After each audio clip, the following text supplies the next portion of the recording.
ஆனால் சாதாரண பாமர மக்களில் இருந்து பல பேர் 5 ஆண்டு காலம் திமுக கூட்டணியில் பயணித்துவிட்டு திடீரென்று தேர்தல் வருகின்ற போது ஏன் வெளியேறுகிறீர்கள் என்று கேட்கிறார்கள். பாவம், அவர்களுக்கு தெரியாது. ஆனால் என் தொகுதியில் இருக்கிற தமிழக வாழ்வுரிமை கட்சியினுடைய அத்தனை நிர்வாகிகளுக்கும் நான் இப்படி ஒரு முடிவை நான் எடுக்க இருக்கிறேன். திமுக சட்டப்பேரவை உறுப்பினர் என்கிற பதவியை ராஜினாமா செய்துவிட்டு நான் தமிழ்நாடு முழுக்க தமிழக வாழ்வுரிமை கட்சியின் கட்டமைப்புக்கு பயணிக்க இருக்கிறேன். நான் என்னுடைய சட்டப்பேரவை தொகுதியிலே மக்களுக்கான திட்டங்களை கொண்டு வருகின்ற போது அதில் கேவலம் என்ன சொல்லுவாங்க, ஒரு கமிஷன் தொகை என்கிற தொகைக்காக சில நிர்வாகிகள், எல்லா நிர்வாகிகளும் அல்ல, திமுகவில் இருக்கிற விரல்விட்டு எண்ணக்கூடிய ஒரு சில நிர்வாகிகள் நடந்து கொண்ட விதம், அரசு விழாக்களின் மேடைகளை ஆக்கிரமித்த விதம், ஒரு அரசு விழாவில் கோட்டாட்சி அணியை அமர விடாமல் அந்த கட்சியினுடைய ஒன்றிய செயலாளர் அவர் இருக்கிலிருந்து எழுந்து போங்கள் என்று சொல்லிவிட்டு அமர்ந்தது. ஒரு சட்டப்பேரவை உறுப்பினரை வைத்துக் கொண்டுதான் 5 ஆண்டு காலம் நாம் தமிழ்நாட்டுடைய அத்தனை மக்களுடைய பிரச்சனைகளை சட்டமன்றத்தில் எழுப்பினோம். என்னுடைய சுபாவத்திற்கு, என்னுடைய அந்த போர்க்குணத்திற்கு, போராட்ட குணத்திற்கு இந்த ஆட்சியாளர்களை மீண்டும் அந்த சட்டப்பேரவையில் நான் சந்திப்பதற்கு எனக்கு மனம் இல்லை. அதனால்தான் இடையிலே நான் ராஜினாமா கடிதத்தோடு நான் சென்றேன். மூத்த அமைச்சர் ஒருவர் தலையிட்டு, தயவு செய்து இதை செய்து விடாதீர்கள், முதலமைச்சரை இது நீங்கள் அவமதித்தாக ஆகிவிடும் என்று அதை தடுத்தார். இதையெல்லாம் நான் எங்கே போய் சொல்ல முடியும்? என் கட்சி நிர்வாகிகளுக்கு தெரியும்.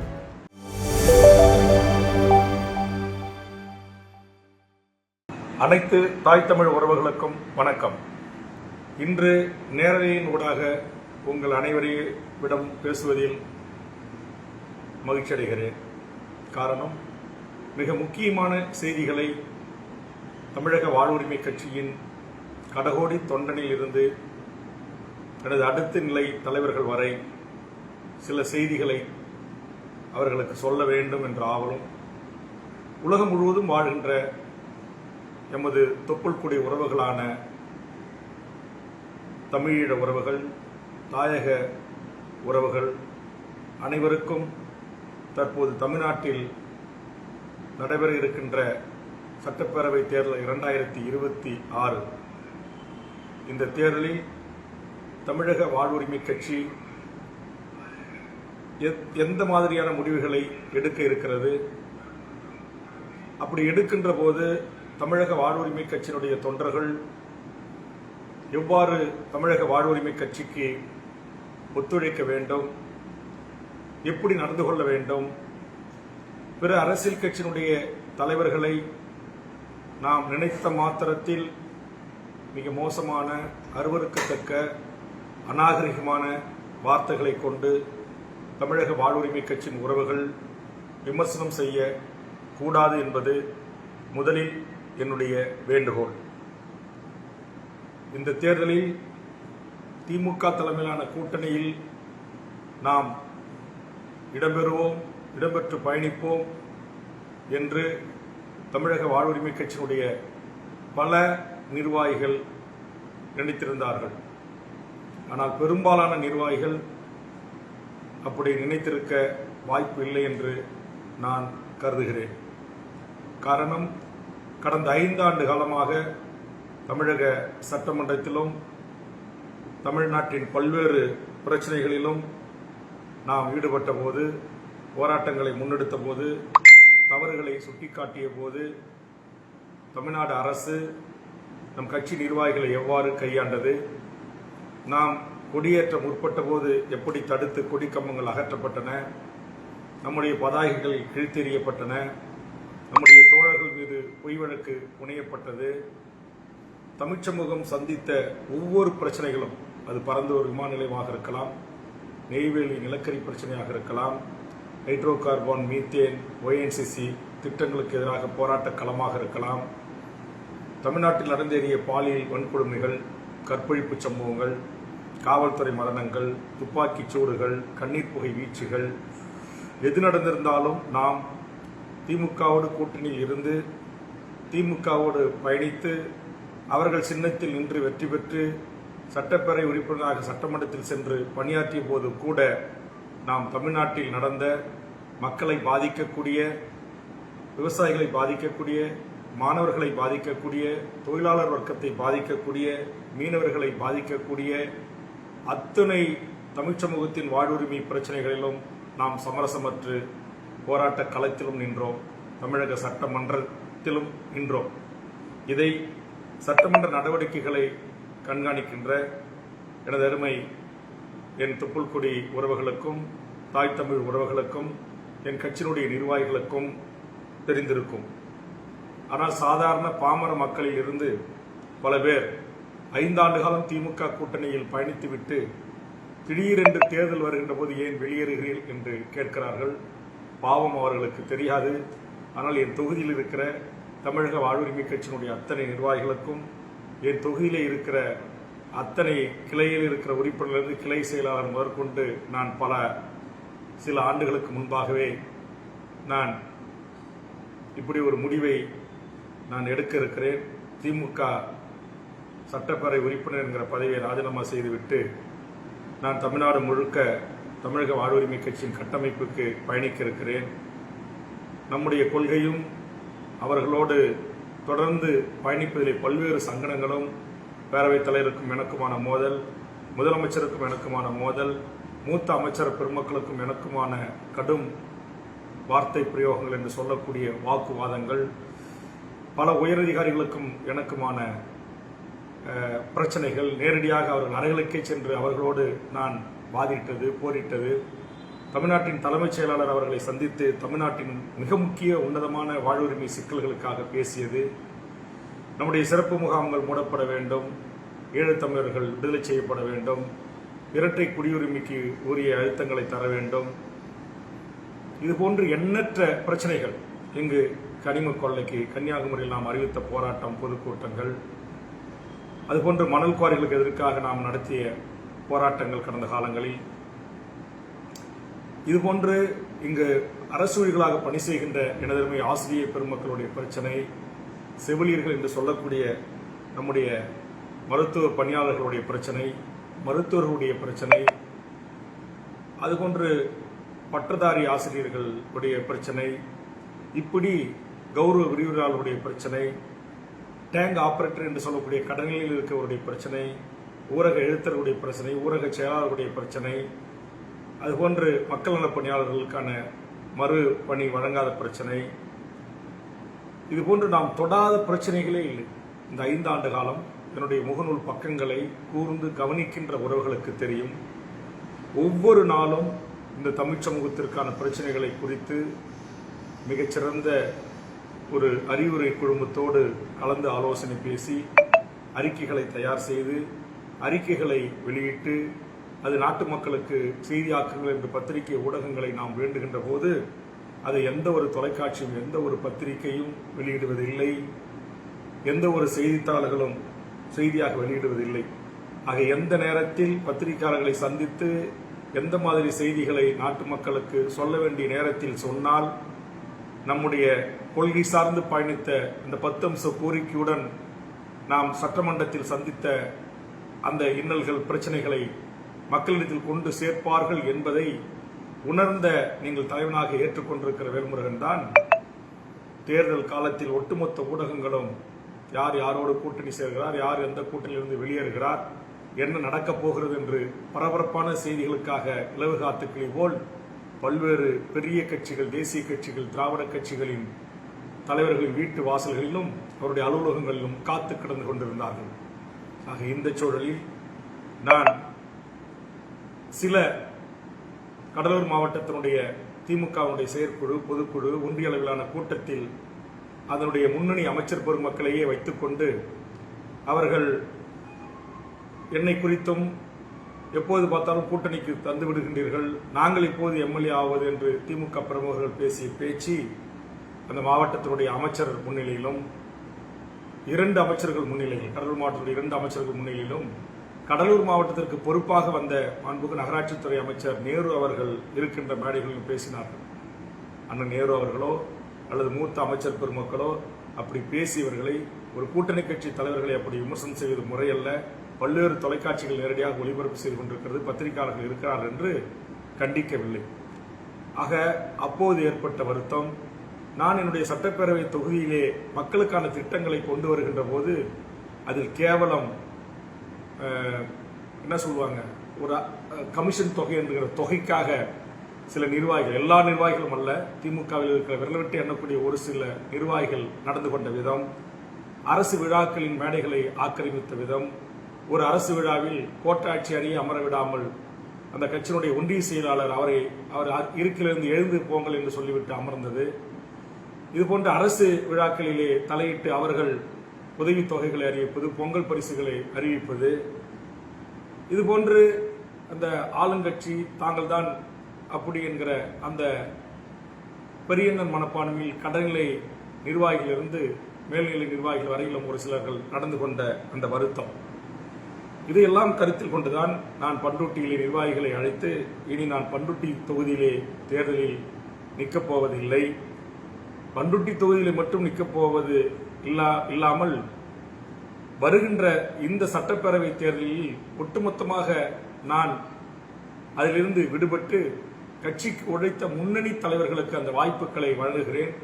ஒருவேளை மீண்டும் நமக்கு பண்ருட்டியில் இடம் கொடுத்தால் கூட கட்சியினுடைய முன்னணி தலைவர்களை நான் நிறுத்துகிறேன், அல்லது வேறு தொகுதியில் வாய்ப்பு கிடைத்தால் அவர்களை நிறுத்துகிறேன். நான் தமிழ்நாடு முழுவதும் பயணித்து கட்சி பணிகளை மேற்கொள்ள இருக்கிறேன். அதற்காக நீங்கள் அனைவரும் பொறுத்துக் கொள்ள வேண்டும். அதனால் விரைவில் பண்ருட்டி தொகுதியில் அனைத்து நிர்வாகிகளுக்குமான ஒரு நன்றி அறிவிப்பு பொதுமக்களுக்கும் சேர்த்து ஒரு கூட்டத்தை ஏற்பாடு செய்யுங்கள் என்று கூட நான் நம்முடைய பண்ருட்டி தொகுதி நிர்வாகிகளை அழைத்து சொல்லியிருக்கிறேன். அது பண்ருட்டி தொகுதியினுடைய நிர்வாகிகள் அனைவருக்கும் தெரியும். ஆனால் ஏதோ நாம் ஒத்த சீட்டு இருந்தது, கூடுதலாக ஒரு இடத்தை கேட்டோம், அந்த இடம் தரவில்லை என்பதற்காக வேல்முருகன் கூட்டணி விட்டு வெளியேறிவிட்டார் என்று பலர் பலவிதமாக பேசுகிறார்கள். அதை பற்றி நமக்கு கவலை இல்லை. கடந்த 2 ஆண்டுகளுக்கு மேலாகவே தமிழக வாழ்வுரிமை கட்சியின் மாநில செயற்குழு, பொதுக்குழு, உயர்நிலைக்குழு, தலைமைக்குழு, விருத்தாச்சலத்திலே ஓராண்டுகளுக்கு முன்பு நடந்த ஒருங்கிணைந்த விருத்தாச்சல மாவட்டத்தினுடைய பொதுக்குழுவில் நான் பேசியது, இது எல்லாம் நம் கட்சியினுடைய என்னை நம்பி என்னை தலைவராக ஏற்றுக்கொண்டு பயணிக்கக்கூடிய என்னுடைய தளபதிகளுக்கும், எனக்காக தன்னுடைய உயிரையே தியாகம் செய்த நம்முடைய ஜெய்சிங், அஸ்கர் அலி, மாவீரன் வினோத் போன்ற அந்த வீர தியாகிகளினுடைய ஆத்மாக்களுக்கு தெரியும். அவர்கள் தலைவர் வாழ்க என்று சொன்ன அந்த தலைவர் பொது வாழ்வில் எவ்வளவு நேர்மையானவர், தனி வாழ்வில் எவ்வளவு நேர்மையானவர். தோழர் தமிழரசன் பாணியில் இருப்பவனிடமிருந்து எடுத்து இல்லாதவருக்கு தர வேண்டும் என்கிற அடிப்படையில் பெரும் பணக்காரர்கள், செல்வந்தர்கள், பெரும் முதலாளிகளிடம் எனக்கு இருக்கிற நட்புகளை பயன்படுத்தி அந்த நண்பர்கள் என்கிற அடிப்படையில் உதவியை பெற்று, அல்லது வட்டிக்கு என்று சொல்வார்களே போன்று வட்டிக்கு வாங்கி தமிழக வாழ்வுரிமை கட்சியினுடைய ஒவ்வொரு கடகோடி தொண்டனுடைய உழைப்பிலும் அவருடைய உதிரத்திலும் அவருடைய கண்ணீரோடும் இந்த கட்சியை 15 ஆண்டு காலமாக நான் நடத்தி வருகிறேன். ஆக இப்படிப்பட்ட ஒரு சூழலில் திமுகவிலிருந்து நான் வெளியேறினேன் என்றவுடன் திமுகவினுடைய ஐடிவி மற்றும் அங்கு இருக்கிற பெண் நிறுவனம் அவர்கள் மிக சாதுரியமாக அவருடைய செயல் திட்டங்களை, அரசனுடைய சாதனைகளை, அங்கு அவருடைய தலைவர்களுக்கு இருக்கிற அந்த மக்கள் செல்வாக்கை மக்களிடம் கொண்டு சேர்ப்பதற்காக நூற்றுக்கணக்கான யூடியூபர்களை விலை கொடுத்து வாங்கி அவர்கள் நடத்துகிறார்கள்.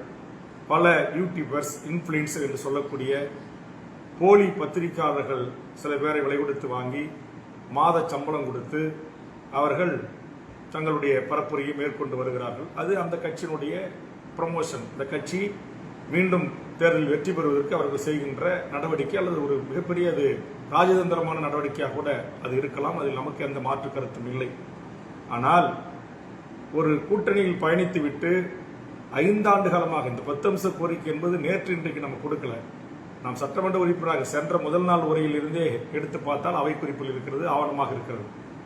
ஒவ்வொரு பட்ஜெட் கூட்டத்தொடரிலும் போதும், ஆளுநர் உரையின் விவாதத்தின் போதும் நான் இந்த 10 கோரிக்கை மட்டும் பேசவில்லை. இன்னும் இந்த தமிழ் சமூகத்திற்கான நூற்றுக்கணக்கான கோரிக்கைகளை மிக ஆணித்தரமாக, ஆதாரப்பூர்வமாக நான் பேசியிருக்கிறேன். அது எல்லாம் இப்போது புத்தகமாக வெளிவர இருக்கிறது. ஆனால் முழுவதுமாக வெளிவருவதற்கு வாய்ப்பில்லாத ஒரு சட்டப்பேரவை கூட்டத்தொடராக இந்த ஆட்சி கூட்டத்தொடர் இருந்திருக்கிறது என்பது வருத்தத்துக்குரிய செய்தி. எல்லா தலைவருடைய பேச்சு முழுவதுமாக வெளியே வரும். எல்லா தலைவருடைய வீடியோ உடன் கூடிய உரை வெளியில வரும்.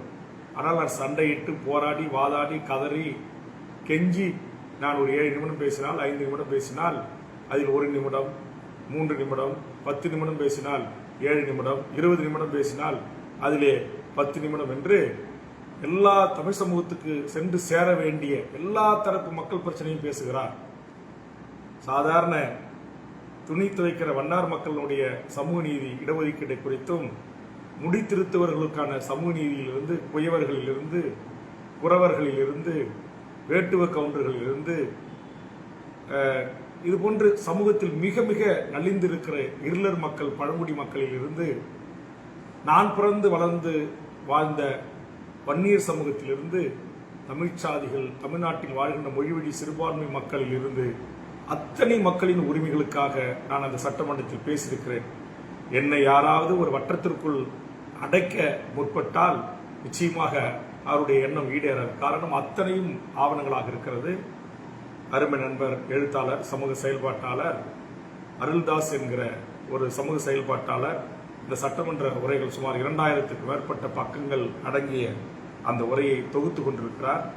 அது வெளியிலே வந்து பத்திரிகையாளர்கள், ஊடக நண்பர்கள், அரசியல் விமர்சகர்கள், தமிழ்நாட்டுடைய தமிழ் தேசிய போராளிகள், சிந்தனையாளர்கள் அவர்கள் கரங்களுக்கு அது செல்லுகின்ற போது தமிழ்நாட்டில் ஒரு சமகாலத்தில் சட்டமன்றத்தில் ஒரு அனைத்து பிரிவு மக்களுடைய வாழும் உரிமைக்காக காடு வளம், கனிம வளம், இயற்கை வளம், நீர்வளம், நிலவளம், நஞ்சில்லாத உணவு, நோயில்லாத வாழ்வு, கடன் இல்லாத வாழ்க்கை, ஆரம்ப கல்வி முதல் ஆராய்ச்சி கல்வி வரை உலக மொழிகளுக்கெல்லாம் தாய்மொழியாக இருக்கிற என் தமிழ் போற்றப்பட வேண்டும், கோலோச்சப்பட வேண்டும், செம்மொழி செம்மையான மொழியாக உலகம் முழுவதும் பரவ வேண்டும் என்பதற்காக நான் எடுத்துக்கொண்ட முயற்சிகள் கவன ஈர்ப்புகளாக, ஒத்திவைப்பு தீர்மானங்களாக, நேரமில்லா நேரத்தில் சமூகம் சார்ந்து நான் வாதாடி போராடி நேரத்தை பெற்று எடுத்து வைத்த கருத்துக்கள் என்று அத்தனையும் ஆதாரப்பூர்வமாக அடுக்கடுக்கான பக்கங்களில் பிற்காலங்களில் வர இருக்கிறது.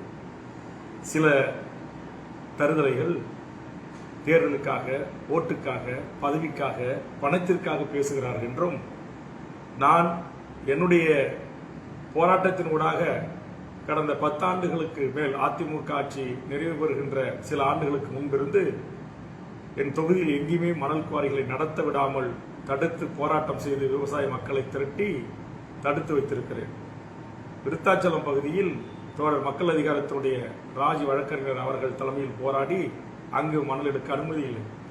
இந்த சூழலில் கடலூர் மாவட்டத்தில் என் தொகுதியில் மணல் எடுக்கிற மாபியாக்களிடமிருந்து இந்த 5 ஆண்டு கால ஆட்சி முழுவதும் மாதம் 1 கோடி ரூபாய் வேல்முறைக்கு வழங்கினார்கள் என்றும், தனிப்பட்ட என்னுடைய வாழ்க்கை குறித்தும் சில ஒரு சொறி நாய், ஒரு தெரு நாய் அண்டை மாநிலத்திலிருந்து இந்த மண்ணில் வந்து இங்கு தமிழ் என்கிற போர்வையில் இன்றைக்கு சுகபோகம் அனுபவித்துக் கொண்டிருக்கிற பத்திரிகையாளர் என்கிற பெயரில் பிளாக்மெயில் பத்திரிகை தொழில் செய்து கொண்டிருக்கிற ஒருவர் அல்லது ஒரு சிலர் இங்கு நம் மீது அவதூறுகளை அள்ளி வீசுகிறார்கள்.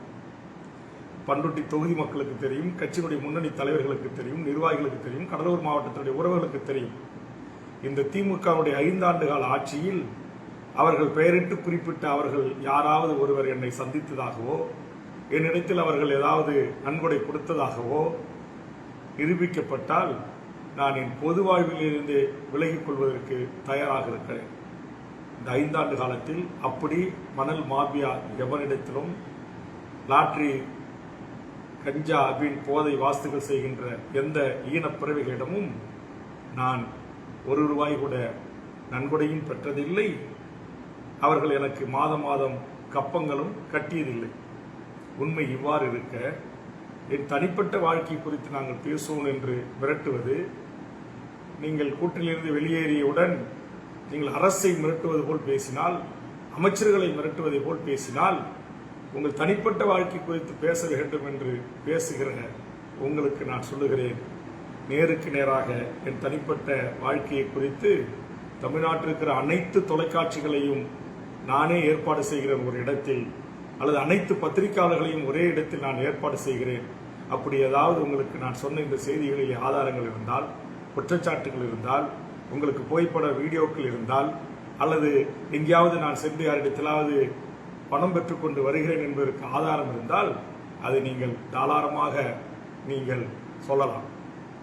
கடந்த சட்டப்பேரவை தேர்தலில் தொகுதியினுடைய செலவினங்களுக்காக திமுக செலவிட்ட தொகை, அப்போது அந்த திமுகவுடைய முக்கிய பிரமுகர் வீட்டில் இடி ரைடு என்று சொல்வார்கள், அப்படி நடந்தேறியது. அதனால் அடுத்தடுத்த கட்டமாக தேர்தல் செலவினங்களுக்கு செலவிடப்பட வேண்டிய தொகை தரப்படவில்லை. அப்போது எனக்கு நீங்கள் எங்கேயாவது கடனை பெற்று தேர்தலை எப்படியாவது சமாளித்து விடுங்கள் என்று சொன்னார்கள். அப்படி கடனை பெற்று சில மார்வாடி ஜெயின்களிடம் 18% என்று சொல்லக்கூடிய 1.5 வட்டிக்கு பணத்தை பெற்று நான் செலவு செய்து அந்த தேர்தலை சந்தித்தேன். அது எவ்வளவு செலவாகியது என்று சொல்ல முடியாது, உங்களுக்கு தெரியும். தேர்தல் ஆணையம் நான் எப்போது பேசினாலும், அதுவும் தேர்தல் நேரம் இப்போது, அதை கண்காணித்து அதன் மீது நடவடிக்கை எடுப்பதற்கான வாய்ப்புகள் இருக்கு. அப்படி பெறப்பட்ட கடனை நாங்கள் ஆட்சிக்கு வந்தவுடனே அடைத்து விடுகிறோம் என்று சொல்லி, அதுவும் அந்த சம்பந்தப்பட்ட பைனான்சிங் என்று சொல்லக்கூடியவர்களை மேற்படி அதற்கு உத்தரவாதம் கொடுத்தவர்களோடு அறிமுகப்படுத்தி, நீங்கள் ஆட்சி அவர்கள் ஆட்சி என்று நான் அவருடைய கடனை அடைத்தால் போதும், உங்களுடைய எந்த பொருளாதார ரீதியான வேறு எந்த விதமான லாபம் எனக்கு தனிப்பட்ட முறையில் மணல் குவாரி நடத்துவதற்கு அனுமதியோ, பார் நடத்துவதற்கு அனுமதியோ, அல்லது ஒரு நூற்றுக்கணக்கான உறவுகளுக்கு வேலை வாங்கி கொடுத்து அதன் மூலமாக பணம் பெறுவதற்கான வாய்ப்போ, அல்லது மிகப்பெரிய நூற்றுக்கணக்கான கோடிகளிலே ஒப்பந்தங்களை எனக்கே தாருங்கள் என்று கேட்டோ நான் முதலமைச்சரிடம் முறையிட்டதில்லை, எந்த அமைச்சர் பெருமக்களிடம் முறையிட்டதில்லை. என் தொகுதியில் நடைபெறுகின்ற பணிகளை, என்னை வந்து பார்ப்பவர்களை, அதிலும் தரமாக நேர்த்தியாக செய்யக்கூடியவர்களை, அதையும் கூட என்னுடைய உதவியாளர் ராஜா அவர்கள் மூலமாக அதை செய்து கொள்ளுங்கள். அப்படி கட்சிக்கு ஏதாவது நிதி தேவை, உதவி தேவை, கூட்டங்கள், ஆர்ப்பாட்டங்கள் என்றால் அப்படி அந்த பணிகளை செய்கின்றவரிடத்திலே நீங்கள் உதவியை பெற்றுக்கொள்ளுங்கள் என்று நான் என் அளவில் நேர்மையாக, மனச்சாட்சிக்கு பயந்து நியாயமாக செலவிட்டிருக்கிறேன். அல்லது சில செல்வந்தர்கள், சில பணக்காரர்கள், சில ஒப்பந்ததாரர்கள் ஏதாவது எனக்கு கட்சிக்கு என்று நன்கொடை தந்திருந்தால் அதை முறையாக பெற்று என் கட்சியில் இருக்கிற கடகோடி தொண்டனுக்கான இன்பத்திலும் துன்பத்திலும், விபத்துகள் உயிரிழக்கின்ற போது, அல்லது வேறு விதமான உதவிகள், கல்வி உதவிகள் கேட்கின்ற போது அதை அவர்களுக்கு செலவு செய்துவிட்டு அதை முறையாக வங்கிகள் ஊடாக அதை அவர்களுக்கு காசோலையின் மூலமாக கொடுத்து, அப்படிப்பட்ட பணம் கூட அதில் நான் உணவருந்த கூடாது, எனக்கு அரசு கொடுக்கிற சம்பள பணத்தை கூட ஏழை எளிய மாணவர் செல்வங்களுக்கு கல்வி உதவிக்கு, வேறு விதமான பல்வேறு திருமண உதவிகளுக்கு வழங்கி வரக்கூடிய ஒருவன். நான் சென்னையில் ஒரு தனியார் நிறுவனத்தில் பணி தொடங்கிய போது அந்த நிறுவனத்தினுடைய முதலாளி அந்த நிறுவனத்தை என்னையே முதலாளி ஆக்கிவிட்டு அவர் மறந்து விட்டார். அந்த நிறுவனத்தை சில காலம் நடத்தியேன். அந்த நிறுவனத்தினுடைய பங்குகள் ஊடாக எனக்கு பல ஆண்டுகள் கட்சி நடத்துவதற்கான அந்த உதவிகள், நன்கொடைகள் அல்லது உதவிகள் கிடைக்கப்பட்டன. ஆக என்னை பொறுத்தவரையில் இன்று வரையில் நான் சட்டத்திற்கு புறம்பாக எந்த ஒரு தொழிலையும் செய்ததில்லை, சட்டத்துக்கு புறம்பாக நான் சம்பாதித்ததில்லை. எனக்கு ஒரு ஆசை, தோழர் தமிழரசன் பாணியில் இருப்பவர்களிடமிருந்து எடுத்து இல்லாத மக்களுக்கு பங்கிட்டு தர வேண்டும் என்று. அதற்கான காலம், நேரம், வாய்ப்புகள் எனக்கு இதுவரையில் வரவில்லை. ஆக முழுக்க முழுக்க இந்த கட்சி தமிழக வாழ்வுரிமை கட்சியுடைய தொண்டர்களுடைய உழைப்பிலும் அவர்களுடைய அர்ப்பணிப்பிலும் நடந்து வருகிறது. இப்போது கூட அலுவலகத்திற்கான அடிப்படை தேவை செலவினங்களுக்காக என் கட்சியினுடைய முன்னணி நிர்வாகிகளிடம் 15 ஆண்டு காலம் கட்சி தொடங்கிய பிறகு உங்களால் முடிந்தால் மாதம் 1000 ரூபாய் 2000 ரூபாய் தாருங்கள் என்று நான் கேட்டேன். அப்போது கூட கட்சியினுடைய முன்னணி நிர்வாகிகள் தலைமை குழுவில் நீங்கள் புலம்பெயர்ந்து வாழ்கின்ற அனைத்து உறவுகளிடம் கட்சிக்கு நன்கொடை தாருங்கள் என்று கேளுங்கள் என்று சொன்னபோது, இல்லை இல்லை, அதை நான் கேட்க மாட்டேன், அவர்கள் கடல் கடந்து சென்று தங்கள் உயிரை பணைய வைத்து உழைத்து சம்பாதிக்கிற பணத்தை கட்சிக்கு கொடுங்கள் என்று கேட்பது நியாயமில்லை, அவர்களாக தானாக முன்வந்து தந்தால் வாங்கிக் கொள்வோம் என்று சொன்னேன். இதுவரையில் கூட கட்சியினுடைய இந்த அக்கவுண்ட் என்று சொல்லக்கூடிய அந்த வங்கி கணக்கை நான் பொதுவெளியில் எங்கேயும் பகிர்ந்தது இல்லை. காரணம், நமக்கு பிடிக்காதவங்க கூட ஏதாவது ஒரு பெரிய தொகையை அக்கவுண்ட்ல அனுப்பி வைத்துவிட்டு வேல்முருகனுக்காக நான் இதை அவர் செய்து தருகிறேன் என்று வாக்குறுதி கொடுத்தார், இந்த கான்ட்ராக்டை தருகிறேன் என்று சொன்னார், அல்லது இந்த அரசு வேலையை வாங்கி தருகிறேன் என்று சொன்னார், அதற்காக நான் வேல்முருகனுக்கு நான் அவருடைய கட்சி அக்கவுண்டுக்கு பணம் போட்டேன் என்று சொல்லி என்னுடைய தனிப்பட்ட அந்த நேர்மையான உண்மையான மண்ணுக்கும் மக்களுக்குமான அந்த எந்தவித குற்றச்சாட்டுக்கும் இதுவரையில் பொது வாழ்வில் ஆளாகாத எனக்கு எங்கேயாவது பங்கும் நேர்ந்து விடுமோ என்று நான் என் மனச்சாட்சிக்கு பயந்து கொண்டு அதை கூட நான் செய்யவில்லை. ஆனால் 15 ஆண்டு காலம் இந்த கட்சி தொடங்கி நாங்கள் எங்கள் கட்சி நிர்வாகிகளிடத்தில் நன்கொடை புத்தகங்கள் கூட அடித்து நன்கொடை எங்களுக்கு தாருங்கள் என்று நாங்கள் கேட்கவில்லை. முழுக்க முழுக்க என்னோடு இருக்கிற முக்கிய தலைவர்கள், 2ஆம் கட்ட தலைவர்கள், தளபதிமார்களும், பல்வேறு மாவட்டங்களில் இருக்கிற தமிழக வாழ்வுரிமை கட்சியுடைய ஆளுமைகளும், கடகோடி தொண்டர்களுடைய உழைப்பில் தான் ஒவ்வொரு ஆண்டும் முள்ளிவாய்க்கால் நினைவேந்தல் நடத்தி வருகிறோம், மாவீரர் நாள் நடத்தி வருகிறோம். இந்த தமிழ் சமூகத்திற்கான 1000க்கு மேற்பட்ட போராட்டங்களை முன்னெடுத்திருக்கிறோம்.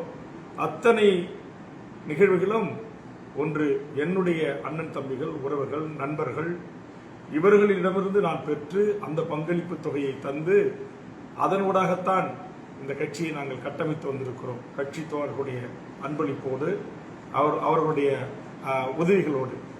அப்புறம் என்னுடைய தனிப்பட்ட நண்பர்கள், நான் சென்னை திருவொற்றியூர் அசோக் லேலண்ட் நிறுவனத்தினுடைய அந்த தமிழ் இந்தியா முழுக்க உலகம் முழுக்க அசோக் லேலண்ட் சேஸ் என்று சொல்லக்கூடிய அந்த சேஸ் தயாரிக்கிற அந்த நிறுவனத்திடமிருந்து நான் பணியில் இருந்து அந்த நிறுவனத்தினுடைய டிரான்ஸ்போர்ட் நிறுவனத்தினுடைய மேனேஜிங் டைரக்டர் கம் சேர்மன் என்கிற இடத்திற்கு உயர்கின்ற வரையில் நான் அதிலிருந்து வருகின்ற பங்கு தொகையிலிருந்து இன்றைக்கும் நீங்கள் யாராவது போய் நான் சொல்கின்ற அந்த ஆண்டுகளில் அந்த 2000 96 2001 வரையிலும், அப்புறம் அதிலிருந்து நான் கடலூர் மாவட்டத்திற்கு வந்து முழு நேரமாக அரசியல் பணி தொடங்குகின்ற கால வரையிலும் வேல்முருகன் டைரக்டர் UTA என்று சொல்வார்கள், விஜுவல் டிரான்ஸ்போர்ட் ஏஜென்சி அப்படின்னு போட்டிங்கன்னா இருக்கும். என்னுடைய அக்கவுண்ட் அடையாறில் இருக்கிற KVP வங்கியில் பல்லாயிரக்கணக்கான காசோலைகளில் என்னுடைய கையொப்பம் இருக்கும். பல்லாயிரம் கோடி வருமானம் உள்ள அந்த அசோக் லேலண்ட் சேசிஸ் உலகம் முழுவதும் விற்பனை செய்கிற அந்த சேல்ஸ் மேனேஜர் என்கிற இடத்தில் வேல்முருகன் என்கிற என்னுடைய ஆங்கில கையெழுத்து இருக்கும்.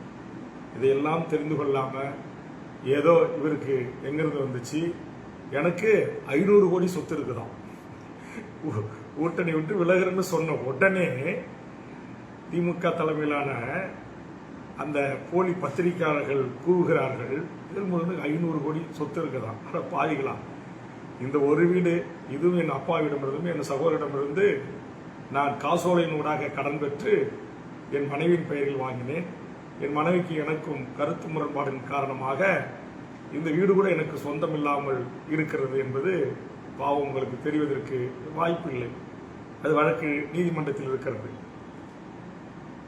தமிழ்நாட்டில் எந்த ஒரு சப் ரிஜிஸ்ட்ரார் SR ஆபீஸ் என்று சொல்லக்கூடிய அலுவலகங்களில் எங்கேயாவது எனக்கு ஒரே ஒரு சென்ட் நிலம், 1 ஏக்கர் நிலம், அல்லது ஒரு வீடு அல்லது பங்களாக்கள், சொத்துக்கள் இருப்பதாக என்னுடைய பெயரில் அந்த போலி பத்திரிகையாளர்கள் நிரூபித்தார்கள் என்று சொன்னால் நான் அதை கேட்டுக்கொள்ள தயாராக இருக்கிறேன்.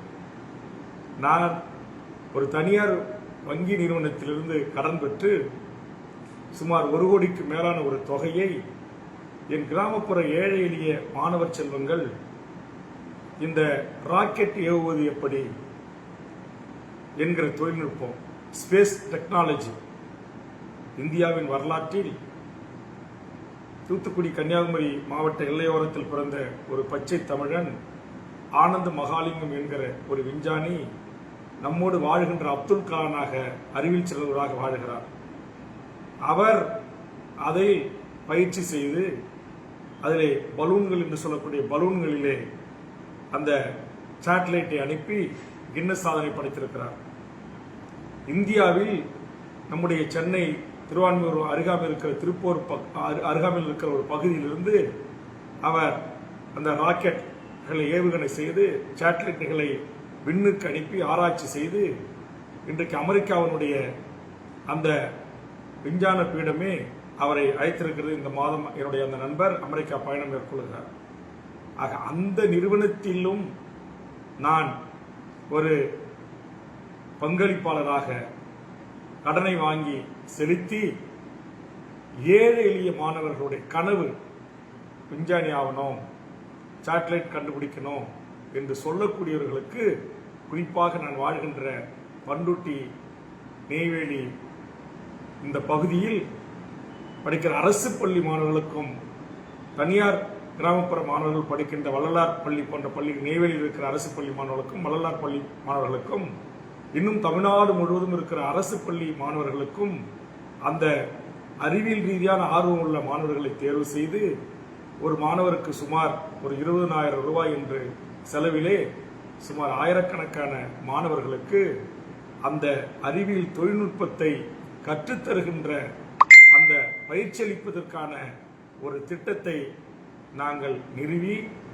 அந்த ஸ்பேஸ் டெக்னாலஜி இருக்கின்ற அந்த நிறுவனத்தில் திரு மயில்சாமி அண்ணாதுரை போன்றவர்கள், இந்த நாட்டுடைய இந்திய அளவிலேயே புகழ்பெற்ற உயர்ந்த பதவிகளிலே இருந்த IPS IAS அதிகாரிகள், தற்போது இந்திய நாட்டுடைய மிகப்பெரிய விஞ்ஞானத்தின் தலைமை பதவியில் இருப்பவர்கள் எல்லாம் ஆலோசகராக கொண்டு இயங்குகிறது. அதில் நானும் ஒரு ஆலோசகராக அந்த அப்படிப்பட்ட அறிவியலாளர்களை உருவாக்குவதற்கான ஒரு உதவி செய்கின்ற இந்த CSR என்கிற நிதியை எனக்கு தெரிந்த சில நண்பர்களிடமிருந்து பெற்று அதனூடாக அந்த மாணவர் செல்வங்களினுடைய கல்வியை, விஞ்ஞான கல்வியை, ஆராய்ச்சி கல்வியை, ராக்கெட் ஏவுகிற கல்வியை, தொழில்நுட்பம், சேட்டலைட் தொழில்நுட்பத்தை கற்றுக்கொள்கின்ற அந்த கல்விக்கு நான் உதவி செய்து வருகிறேன். நான் நினைத்திருந்தால் அதற்கு செலவு செய்த அந்த கோடிக்கணக்கான ரூபாய் மதிப்புள்ள அந்த தொகைகளை என் சொந்த சுகபோக வாழ்க்கைக்கு பயன்படுத்திக் கொள்ள முடியும். கடன் வாங்கியாவது நான் ஒரு விழாவில் அவரை சந்திக்கின்ற போது மெய் சிலிர்த்து நான் அவரிடத்தில் வாக்குறுதி கொடுத்தேன், நீங்கள் கவலைப்படாதீர்கள், எப்படியாவது உங்களுக்கு நானே 1 கோடி ரூபாய் தருகிறேன், எங்கே கடன்பட்டாவது உங்களுக்கு தருகிறேன், நீங்கள் இந்த விஞ்ஞானத்துறையில் ஆர்வம் உள்ள அரசு பள்ளியில் படிக்கின்ற ஏழை எளிய மாணவர் செல்வங்களுக்கு இந்த சேட்டலைட்டை எப்படி தயாரிப்பது, எப்படி ஏவுகணைகளை ஏவுவது என்று நீங்கள் பயிற்சியளித்து அவர்களை விஞ்ஞானியை ஆக்குங்கள் என்று நான் செய்திருக்கிறேன். ஆனால் என்னுடைய வாழ்நாள் முழுவதும் சட்டப்பேரவை உறுப்பினருக்கான செலவு சம்பளம் கொடுக்கிற பணத்தை பண்ருட்டியில் 2 முறை சட்டப்பேரவை உறுப்பினராக இருந்தபோது, இன்னமும் நீங்கள் போய் பேர்புரியாங்குப்பம், காடாமொழியூர், பண்ருட்டி, அதுபோன்று குடியிருப்பு போன்ற பள்ளிகளில் படிக்கிற மாணவர்களுக்கு கைக்கடிகாரம் அல்லது என்னால் முடிந்த சிறு சிறு பங்களிப்பு, வகுப்பறைகளுக்கான மின்விசிறி என்று அதை கூட அவர்களுக்காக நான் செய்தவன். ஆக ஒரு பொதுவாவில் ஒரு அரசியல்வாதி, ஒரு சட்டமன்ற உறுப்பினர், ஒரு மக்கள் பிரதிநிதி எப்படி இருக்க வேண்டும் என்பதற்கு ஒரு முன்னுதாரணமாக இருக்கக்கூடியவர் நேர நிர்வாகம். இப்போது கூட 8 மணிக்கு நேரலை என்ற உடனே நான் 7:59 வந்து நேரலையை தயார் செய்து விட்டியா என்று என்னுடைய உதவியாளர் காமராஜ் அவர்களை கேட்கிறேன். கூடிய முட்டம் நான் எல்லாத்திலையும் ஒரு சரியாக, ஒழுங்காக, நேர்த்தியாக இருக்க வேண்டும் என்று விரும்பக்கூடியவன். எப்ப கடன்பட்டாவது சென்னை தலைமையில் ஒரு கட்சி அலுவலகம் இருக்க வேண்டும் என்று விரும்பி அதற்காக என்னுடைய நண்பர்கள், உறவினர்கள் மூலமாக கடனை பெற்று எப்படியாவது இந்த ஆண்டுக்குள் கட்சியின் பெயரில் ஒரு சொந்த அலுவலகம் அமைக்கப்பட வேண்டும் என்பதற்காக முயற்சி எடுத்துக் கொண்டிருக்கிறேன். இந்த ஒரு சூழலில் தற்போது தேர்தல் வந்துவிட்டது. இந்த தேர்தலில் நாம் தனித்து நிற்பதா, ஒத்த கருத்துள்ள இயக்கங்களை ஒன்று சேர்ந்து நாம் தேர்தலை சந்திப்பதா என்பதையெல்லாம் குறித்து நான் வெளியேற்றப்படுவதற்கு முன்பிருந்தே தமிழ்நாடு முழுவதும் நான் பயணித்து கருத்து கேட்டிருக்கிறேன். எனக்கு தெரிஞ்சு தமிழ்நாட்டின் அரசியல் வரலாற்றில் இதுபோன்ற அரசியல் முடிவுகளை எடுப்பதற்காக கட்சியினுடைய நகர செயலாளர்கள், ஒன்றிய செயலாளர்கள், அணி நிர்வாகிகள், மாவட்ட மாநில நிர்வாகிகள், தொகுதி தலைவர் செயலாளர்கள், மாவட்ட தலைவர் செயலாளர்கள், மாநில அணி நிர்வாகிகள், மண்டல பொறுப்பாளர்கள், அரசியல் தலைமை குழு உறுப்பினர்கள் என்று தமிழ்நாடு முழுவதும் எல்லாரையும் மதுரையில, திருநெல்வேலியில, திருச்சியில, சேலத்தில் என்று சந்திக்க போன்றதெல்லாம் கருத்து கேட்டதோடு இல்லாமல், சென்னைக்கு அழைத்து தொகுதி வாரியாக கருத்து கேட்டதோடு இல்லாமல், வீடியோ கான்பரன்ஸின் ஊடாக பல கூட்டங்களை நடத்தி பல முறைக்கு ஆய்வு செய்துதான் நாம் எதற்கும் தயாராக இருக்க வேண்டும். ஒரு ராணுவ வீரன் எப்படி போர்க்களத்திற்கு எப்போது அழைப்பு வந்தாலும் தயாராக இருப்பானோ, எப்படி ஒரு தீயணைப்பு வீரன் எப்போது அழைப்பு வந்தாலும் தீயணைப்பதற்கு, ஆபத்திலிருந்து மக்களை காப்பதற்கு தயாராக இருப்பானோ, எப்படி ஒரு ஆம்புலன்ஸ் ஓட்டுநரும் செவிலியர்களும் இன்றைக்கு 108 இருப்பது போல் எப்போது அழைப்பு வந்தாலும் அடுத்த சில மணி துளிகளில் அங்கே இருப்பார்களோ, அதுபோன்று இருக்க வேண்டும் என்று நான் உதாரணங்களை கூறி என் தொண்டர்களையும் கட்சி நிர்வாகிகளையும் நான் தயார் செய்து, அப்படி வாக்கெடுக்கப்பட்ட அந்த அடிப்படையில் தான் நான் கேட்கிறேன். ஒருவேளை திமுக நம்முடைய கோரிக்கைகளை நிறைவேற்றவில்லை என்றால் என்ன செய்வது? அல்லது நமக்கு கடந்த தேர்தலில் தந்தது போல் ஒரு இடத்தை தந்தால் நாம் என்ன செய்வது? கூடுதல் இடங்கள் எத்தனை இடங்களை நாம் கேட்கலாம்? எந்தெந்த மாவட்டங்களில் கேட்கலாம்?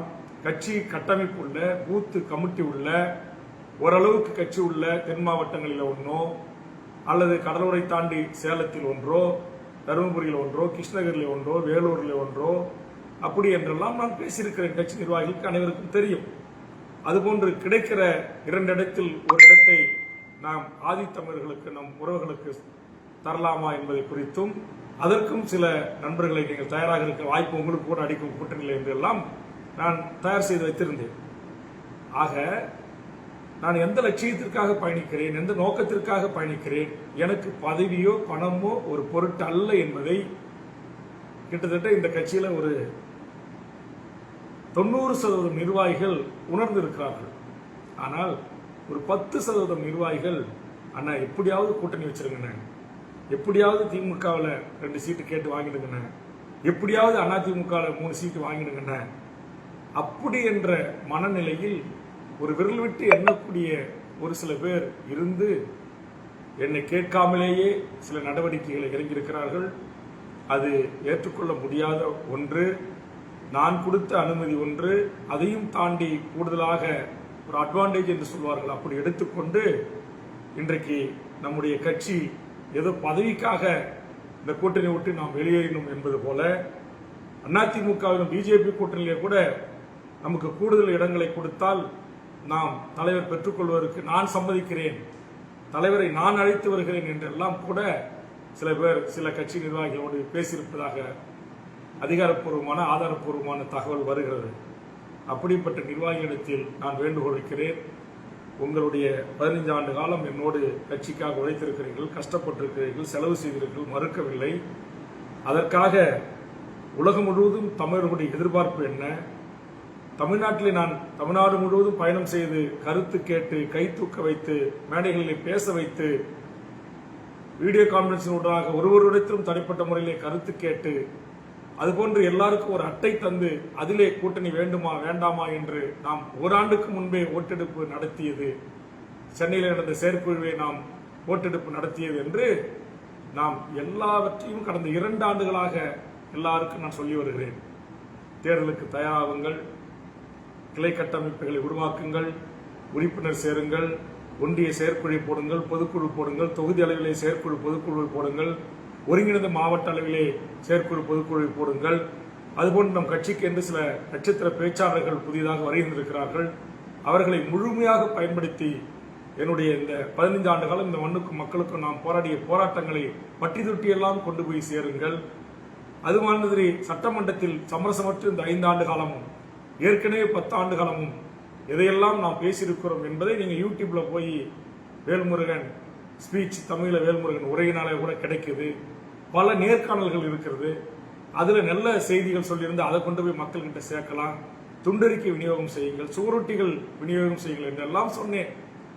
ஆனால் இப்படி நான் சொன்ன எந்த வேலைகளையும் செய்யாமல் நான் வருகின்ற போது பல கார்களை வந்து வரவேற்பது, தங்க வைப்பது, உணவு தருவது, இப்படிப்பட்ட வேலைகளை செய்துவிட்டு நாங்கள் கட்சிக்காக நிறைய செலவு செய்து விட்டோம், 15 ஆண்டு காலமாக உழைத்து விட்டோம், எப்படியாவது கூட்டணி வைத்து பதவியை பெற வேண்டும் என்கிற நிலையில் ஒரு சில நிர்வாகிகள் இருப்பதும், தற்போது தனித்து நிற்கலாமா என்று கருத்து கேட்டபோது ஒட்டுமொத்த கட்சியை ஒரு சீட்டு வேண்டாம், என்டிஏ தலைமையில் நம்ம இணைய முடியாது, விஜய் தலைமையை நம்ம ஏற்க முடியாது, அப்ப வேற வழி என்ன என்று கேட்டபோது கிட்டத்தட்ட 90% மேலானவர்கள் தனித்து நாம் போட்டியிட வேண்டும் என்று தமிழக வாழ்வுரிமை கட்சியினுடைய அனைத்து நிலை பொறுப்பாளர்களோடு எடுத்த முடிவு.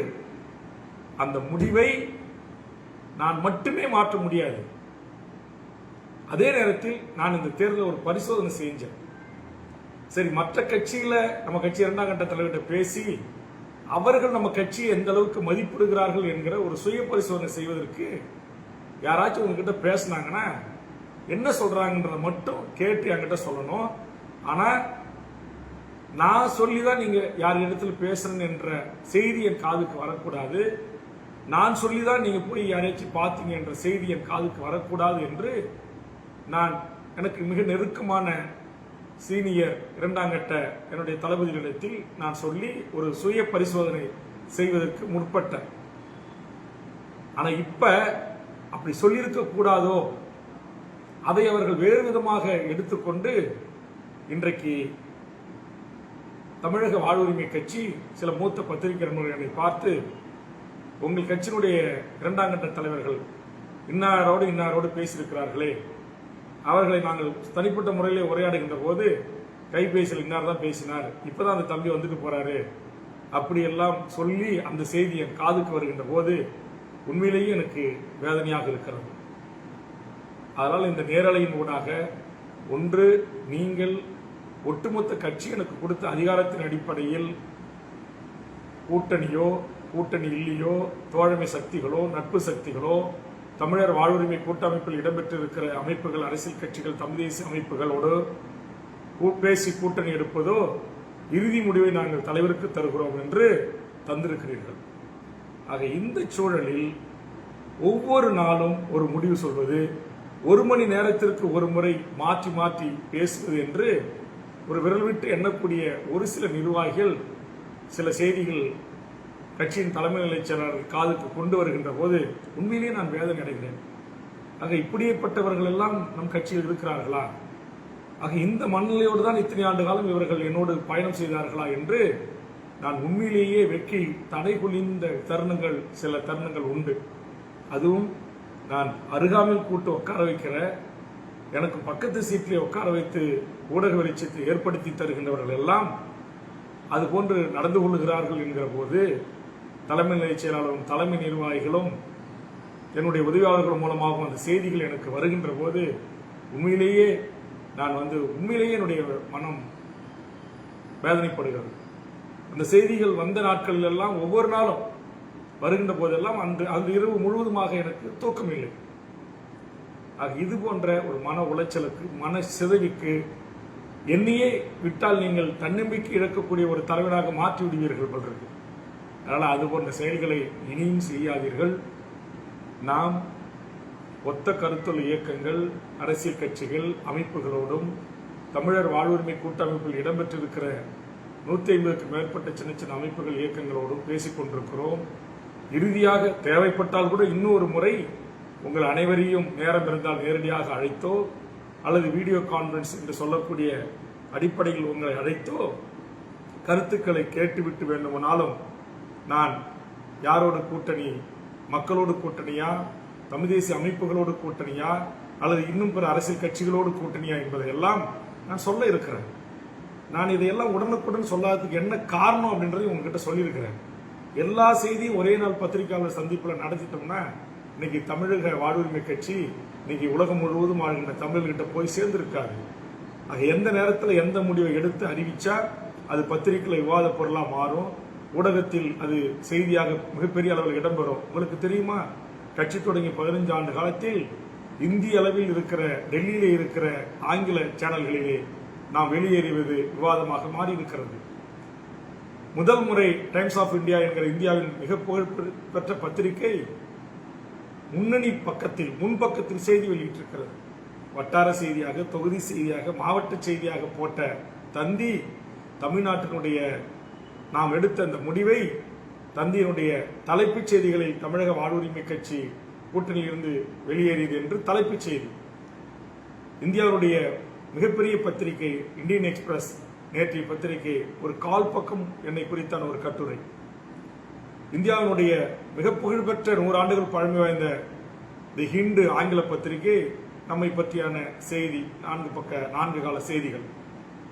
இன்றைக்கு தமிழ்நாட்டில் எந்த தொலைக்காட்சிகளை திறந்தாலும், எந்த யூடியூப்களை திறந்தாலும், அதில் அந்த தம்ப்லைன் என்று சொல்வார்களே, கேப்ஷன், தலைப்புகள், தமிழக வாழ்வுரிமை கட்சி இடம்பெற்றிருக்கிறது. ஒரு கட்டத்தில் டிவிகே என்றால் சுத்தமாக மறைந்த ஒரு தருணத்தில் இன்னைக்கு டிவிகே என்று சொன்னால் முதலில் தொடங்கிய டிவிகே வேல்முருகன் டிவிகே தான் என்று இந்த நாட்டுடைய மூத்த பத்திரிகை ஊடக நண்பர்கள் விவாதித்துக் கொண்டிருக்கிறார்கள். டிவிகே லீடர் வேல்முருகன் என்று ஆங்கில சேனல்களில். ஆக இந்த அளவுக்கு இந்த கட்சியை பேசுபொருளாக மாற்றுகிறேன் என்று சொன்னால் நீங்கள் கொடுத்த தைரியம், நீங்கள் உழைத்த அந்த உழைப்பு, நீங்கள் எனக்கும் பின்னால் எந்தவித எதிர்பார்ப்பும் இல்லாமல் இந்த 15 ஆண்டு காலம் என்னை நம்பி அணிவகுத்து ஒரு ராணுவ வீரனை போல் நின்றதனுடைய விளைவுதான் இன்றைக்கு இந்த நிமிடம் வரையிலும் தமிழ்நாட்டின் அனைத்து ஊடகங்களாலும் நாம் பேசப்பட்டு கொண்டிருக்கும் பேசுபொருளாக மாறி இருக்கிறோம். ஆக எந்த நேரத்தில் திமுக கூட்டணி இருந்து வெளியேறி எங்கே பத்திரிகையாளர்களை சந்தித்து சொல்ல வேண்டும். ஒரு காலத்தில் நாம் நம்முடைய அலுவலகத்திற்கு பத்திரிகையாளர்களை அழைத்தால் ஒரே ஒரு தமிழன் டிவி வரும், அல்லது ஏதாவது ஒரு நண்பராக இருக்கிற யூடியூப் வி தமிழ் கூட வருவார்கள், வேற யாரும் வரமாட்டார்கள். ஆனா இன்னைக்கு என்ன நிலைமை? முன்னணி நிர்வாகிகள் என்னோடு அமர்வதற்கோ பின்னணி நிற்பதற்கோ கூட அந்த அலுவலகம் அரங்கம் முழுவதும் நூற்றுக்கணக்கான பத்திரிகையாளர்கள் 11 மணிக்கு பத்திரிகையாளர் சந்திப்பு என்று சொன்னால் காலை 9 மணிக்கே வந்து காத்து கிடக்கிறார்கள் என்று சொன்னால், பனையூரில் காத்து கிடந்தவர்கள், அண்ணா அறிவாலயத்தில் காத்து கிடந்தவர்கள், கமலாலயத்தில் காத்து கிடந்தவர்கள், ராயப்பேட்டையில் அதிமுகவுடைய தலைமை அலுவலகத்தில் காத்து கிடந்தவர்கள், தைலாபுரத்தில் காத்து கிடந்தவர்கள், இன்னைக்கு ஐயன் திருவள்ளுவர் இல்லத்தில், கோயம்பேட்டில் தமிழக வாழ்வுரிமை கட்சியின் தலைமை அலுவலகத்தில் தேசிய ஊடகங்களும் ஆங்கில ஊடகங்களும் இன்டர்நேஷனல் வெப் செய்தியாளர்களும் காத்து கிடக்கிறார்கள். தெலுங்கில் செய்தி வருகிறது, மலையாளத்தில் செய்தி வருகிறது, கன்னடத்திலே செய்தி வருகிறது. அதனால் ஒரு 45 ஆண்டு காலம் அரசியல் அனுபவம் பெற்ற வேல்முருகனாகிய நான் யாரை எதற்கு பயன்படுத்த வேண்டும், யாரின் மூலமாக யாரை சோதனை செய்ய வேண்டும், யார் நல்லவர் யார் கெட்டவர், யார் உண்மையான விசுவாசி, யார் உண்மையாக கட்சி வளர்க்க பாடுபடுகிறார், அல்லது தேர்தலிலே கூட்டணி அமைத்தால் வாய்ப்பு கொடுங்கள் என்று யார் கேட்கிறார், கூட்டணி இல்லை என்று சொன்னால் ஐயோ என்னை விட்டால் போதும் என்று வேறு விதமான காரணங்களை கூறி தப்பித்துக் கொள்ளக்கூடிய 2ஆம் கட்ட தளபதிகள் யார் என்பதையெல்லாம் இந்த தேர்தல் எனக்கு அடையாளப்படுத்தியிருக்கிறது. ஆதலால் வேல்முருகனாகிய நான் இந்த தேர்தலின் ஊடாக நமக்கு அரசியல் ரீதியான நண்பர்கள் யார், எதிரிகள் யார், நம்முடைய வளர்ச்சியில் மகிழ்ச்சி அடைவர்கள் யார், நம்முடைய வளர்ச்சியில் எரிச்சல் அடையக்கூடியவர்கள் யார், நம்முடைய வளர்ச்சியில் பதட்டப்படக்கூடியவர்கள் யார் என்பதையெல்லாம் கண்டுகொள்வதற்கான ஒரு சோதனை கால பயிற்சி தான் இந்த தேர்தல். ஆதலால் என்னுடைய தமிழக வாழ்வுரிமை கட்சியின் உறவுகளே, இன்னும் சொல்ல போனால் நான் உங்களிடத்தில் கேட்கிறேன், உங்களுக்கு யாருக்காவது எங்கேயாவது ஒருவேளை நாளைக்கு தனித்து நிற்போம் என்று முடிவெடுத்து அதிகாரப்பூர்வமாக நாளையோ இன்றோ நாளையோ கூட நாம் அறிவிக்கின்ற போது உங்களுக்கு சங்கடங்கள் இருந்தால் தயவு செய்து அதை நீங்கள் தலைமை நிர்வாகியிடம் சொல்லிவிடுங்கள். நான் கண்டிப்பாக தப்பாக நினைக்க மாட்டேன். என் கட்சிக்காரன் ஒவ்வொரு தேர்தலிலும் தனித்து நின்று அவன் சொத்து பத்துகளை விற்று தாலி அருணாக்கொடிகளை அடகு வச்சு கடங்காரன் ஆக வேண்டும் என்று விரும்புகிற தலைவன் அல்ல நான். நம்முடைய கட்சிக்கும் கட்சிக்கான அங்கீகாரத்திற்கும் நம்முடைய கட்சியினுடைய சின்னம் உங்களுக்கு தெரியுமா? சின்னம் கிடைப்பதில் எவ்வளவு சிக்கல் இருக்கிறது. நம்மோடு பதிவு செய்து கட்சி நடத்தியவர்களுடைய கட்சிகள் எல்லாம் பதிவிலிருந்து ரத்தாகிவிட்டது. ஆனால் நமக்கு கட்சி பதிவு இருக்கிறது. நாம் சின்னம் 10 ஆண்டுகளுக்கு முன்பு கேமரா பெற்றிருந்தோம். அந்த சின்னம் பெறுவதற்காக இருக்கிறதிலே கட்சி தலைமை அலுவலகத்தினுடைய இடமாறுதல் காரணமாக சில சிக்கல்கள் நீடித்துக் கொண்டிருக்கிறது. அதனால் தயவு செய்து நான் எவ்வாறான ஒரு ராஜதந்திரமான நகர்வுகளை நடவடிக்கைகளை நான் மேற்கொள்கிறேன். நமக்கு தமிழ்நாட்டு தேர்தல் அரசியல் களத்தில் நம்முடைய 15 ஆண்டு காலம் இந்த கட்சிக்கான நன்மதிப்பு என்ன, அதிமுக நம்மை குறித்து என்ன நினைக்கிறது, காங்கிரஸ் நம்மளை குறித்து என்ன நினைக்கிறது, பிஜேபி என்ன நினைக்கிறது, புதிதாக தொடங்கிய தாவக நம்மளை குறித்து என்ன கணக்கு வைத்திருக்கிறது? கம்யூனிஸ்டோர்கள் என்ன புரிதலோடு இருக்கிறார்கள்? தோழமை இயக்கங்களாக இருக்கின்ற அண்ணன் திருமாவளவன் நம்முடைய வளர்ச்சி குறித்து எவ்வளவு அக்கறை கொள்கிறார், அண்ணன் வைகோ எவ்வாறு அக்கறை கொள்கிறார் என்பதையெல்லாம் தெரிந்து கொள்வதற்கு, புரிந்து கொள்வதற்கு, நான் அறிந்து கொள்வதற்கு வெளுத்ததெல்லாம் பால் என்று எல்லா தலைவர்கள் மேடைகளிலும் சென்று அவர்களை வானுயிர பாராட்டி புகழுரித்த வேல்முருகனுக்கு இப்படிப்பட்ட ஒரு சூழல் வந்தபோது, வேல்முருகன் தலைவராக கொண்ட தமிழக வாழ்வுரிமை கட்சிக்கு இப்படிப்பட்ட ஒரு சூழல் வந்தபோது யார் ஆதரவு கரம் நீட்டினார்கள், யார் அரவணைக்க நினைத்தார்கள், யார் இந்த கட்சி வளர வேண்டும் என்று என்னை அழைத்து பேசினார்கள் என்பதை எல்லாம் நான் அறிவேன். ஆதலால் நான் உள்கட்சி தொண்டர்களையும் நான் இடம் போட்டு வைத்திருக்கிறேன். தமிழ்நாட்டில் இருக்கிற புரிதொரு அரசியல் கட்சி தலைவர்களையும் இடம் போட்டு வைத்திருக்கிறேன். என்னை தலைவராக, தலைமை ஒருங்கிணைப்பாளராக ஏற்றுக்கொண்டு தமிழர் வாழ்வுரிமை கூட்டமைப்பில் இணைந்திருக்கிற அத்தனை ஆளுமைகளையும் நான் அவர்கள் யார், யாருக்கு என் மீது என்ன புரிதல் இருக்கிறது, தெளிவு இருக்கிறது, பார்வை இருக்கிறது, யார் என்னை சாதியே கண்கொண்டு பார்க்கிறார், யார் என்னை தமிழ்ச்சாதிக்குரிய தலைவன் என்கிற கண்கொண்டு பார்க்கிறார், யார் என்னை ஓட்டு பொறுக்கி அரசியலுக்காக கட்சி நடத்துவன் என்று பார்க்கிறார், யார் ஒருவன் இவன் ஒரு பெருத்த சமூகத்தில் பிறந்து விட்டு இன்றைக்கு ஒரு கட்சியை தொடங்கி நாளைக்கு தெரிந்தோ தெரியாமல் அந்த பெருத்த வன்னியர் சமூகமும் இவன் பின்னால் அணிவகுத்து விட போகிறது என்று சொந்த சாதியில் இன்றைக்கு வயிற்றெரிச்சலோடு இருக்கக்கூடியவர்கள் யார் என்பதையும் நான் அறிவேன். ஆதலால் இந்த நேரத்தில் குறிப்பாக ஊடகப் பேரவையில் பணி செய்கின்ற உறவுகளுக்கு நான் வேண்டுவது, நீங்கள் எந்த ஒரு தலைவரையும், இன்னைக்கு முதலமைச்சரை நான் விமர்சனம் செய்யலாம், ஏன்னா அதற்கான விஷயங்கள் ஆதாரங்கள் என் கையிலே இருக்கிறது. அமைச்சர் பெருமக்களை குறித்தான விடயங்கள் எனக்கு தெரியும். அவர்கள் என்னை எதிர்கொண்டால் நான் அவர்களை எதிர்கொள்வேன். ஆனால் தொண்டராகிய நீங்கள் உணர்ச்சி வயப்பட்டு முதலமைச்சரையோ முன்னாள் முதலமைச்சர்களையோ ஒருமையில் தரக்குறைவான விமர்சனங்களை செய்யக்கூடாது.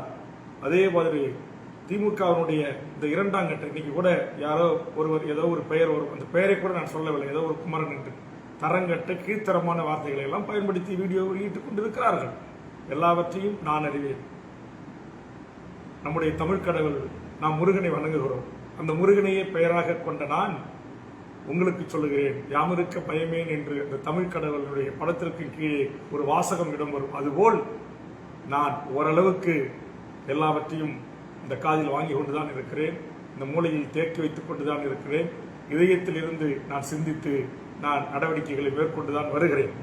ஆதலால் நீங்கள் இப்ப அண்ணன் திருமாவளவன் போய் அங்க 8 சீட்டுக்கு நின்றுட்டாருன்னு அவரை விமர்சனம் செய்வதோ, வைகோ 4 சீட்டுக்கு அங்க போய் நிற்கிறாருன்னு அவரை விமர்சனம் செய்வதோ, கம்யூனிஸ்ட் தோழர்களை சிபிஎம் சிபிஐ விமர்சனம் செய்வதோ, அல்லது சக தோழர்களாக இருக்கின்ற ஜவஹர்லால் ஈஸ்வரன் போன்றவர்களை விமர்சனம் செய்வதோ, அல்லது நான் வளர்ந்து இன்றைக்கு ஒரு கட்சியுடைய நிறுவனராக இன்றைக்கு இந்திய முழுவதும் பேசப்படுகின்ற, விவாதிக்கப்படுகின்ற ஒரு இடத்திற்கு உயர்ந்திருக்கிற வேல்முருகனாகிய நான் வளர்ந்த என்னுடைய பாசறையான பாட்டாளி மக்கள் கட்சியினுடைய நிறுவனர் மருத்துவர் ஐயா அவர்களை குறித்து, அவருடைய இன்றைய அந்த சூழலை குறித்து விமர்சனம் செய்வதோ, கடும் சொற்களை பயன்படுத்துவதோ, அல்லது நான் மூச்சுக்கு 300 முறை சின்னையா என்று சொன்ன மருத்துவர் டாக்டர் அன்புமணி ராமதாஸ் அவர்களை குறித்து நீங்கள் விமர்சனம் செய்வதோ எக்காரணத்தை கொண்டும் கூடாது. ஏன் பச்சை தமிழர் எடப்பாடியார் என்று சொல்லக்கூடிய அவரை குறித்து நீங்கள் விமர்சனம் செய்வதோ, தமிழர் தலைமைகளாக பாரதிய ஜனதாவில் இருக்கிற நயினா நாகேந்திரன், அண்ணாமலை, வானதி போன்றவர்களை குறித்து கமெண்ட்ஸ்கள் செய்வதோ, யார் வேண்டுமானாலும் என்ன விமர்சனம் வேண்டுமானாலும் வைக்கட்டும். அதற்கு வாய்ப்பு கிடைக்கின்ற போது தொலைக்காட்சிகளில், பத்திரிகையாளர்கள் சந்திப்பில், ஊடக சந்திப்பில் முறையான பதிலை நான் தருகிறேன். நீங்கள் அப்படிப்பட்ட செய்திகளை என்னை சந்திக்கின்ற போது என் காதுக்கு கொண்டு வாருங்கள், கூட்டங்களின் போது.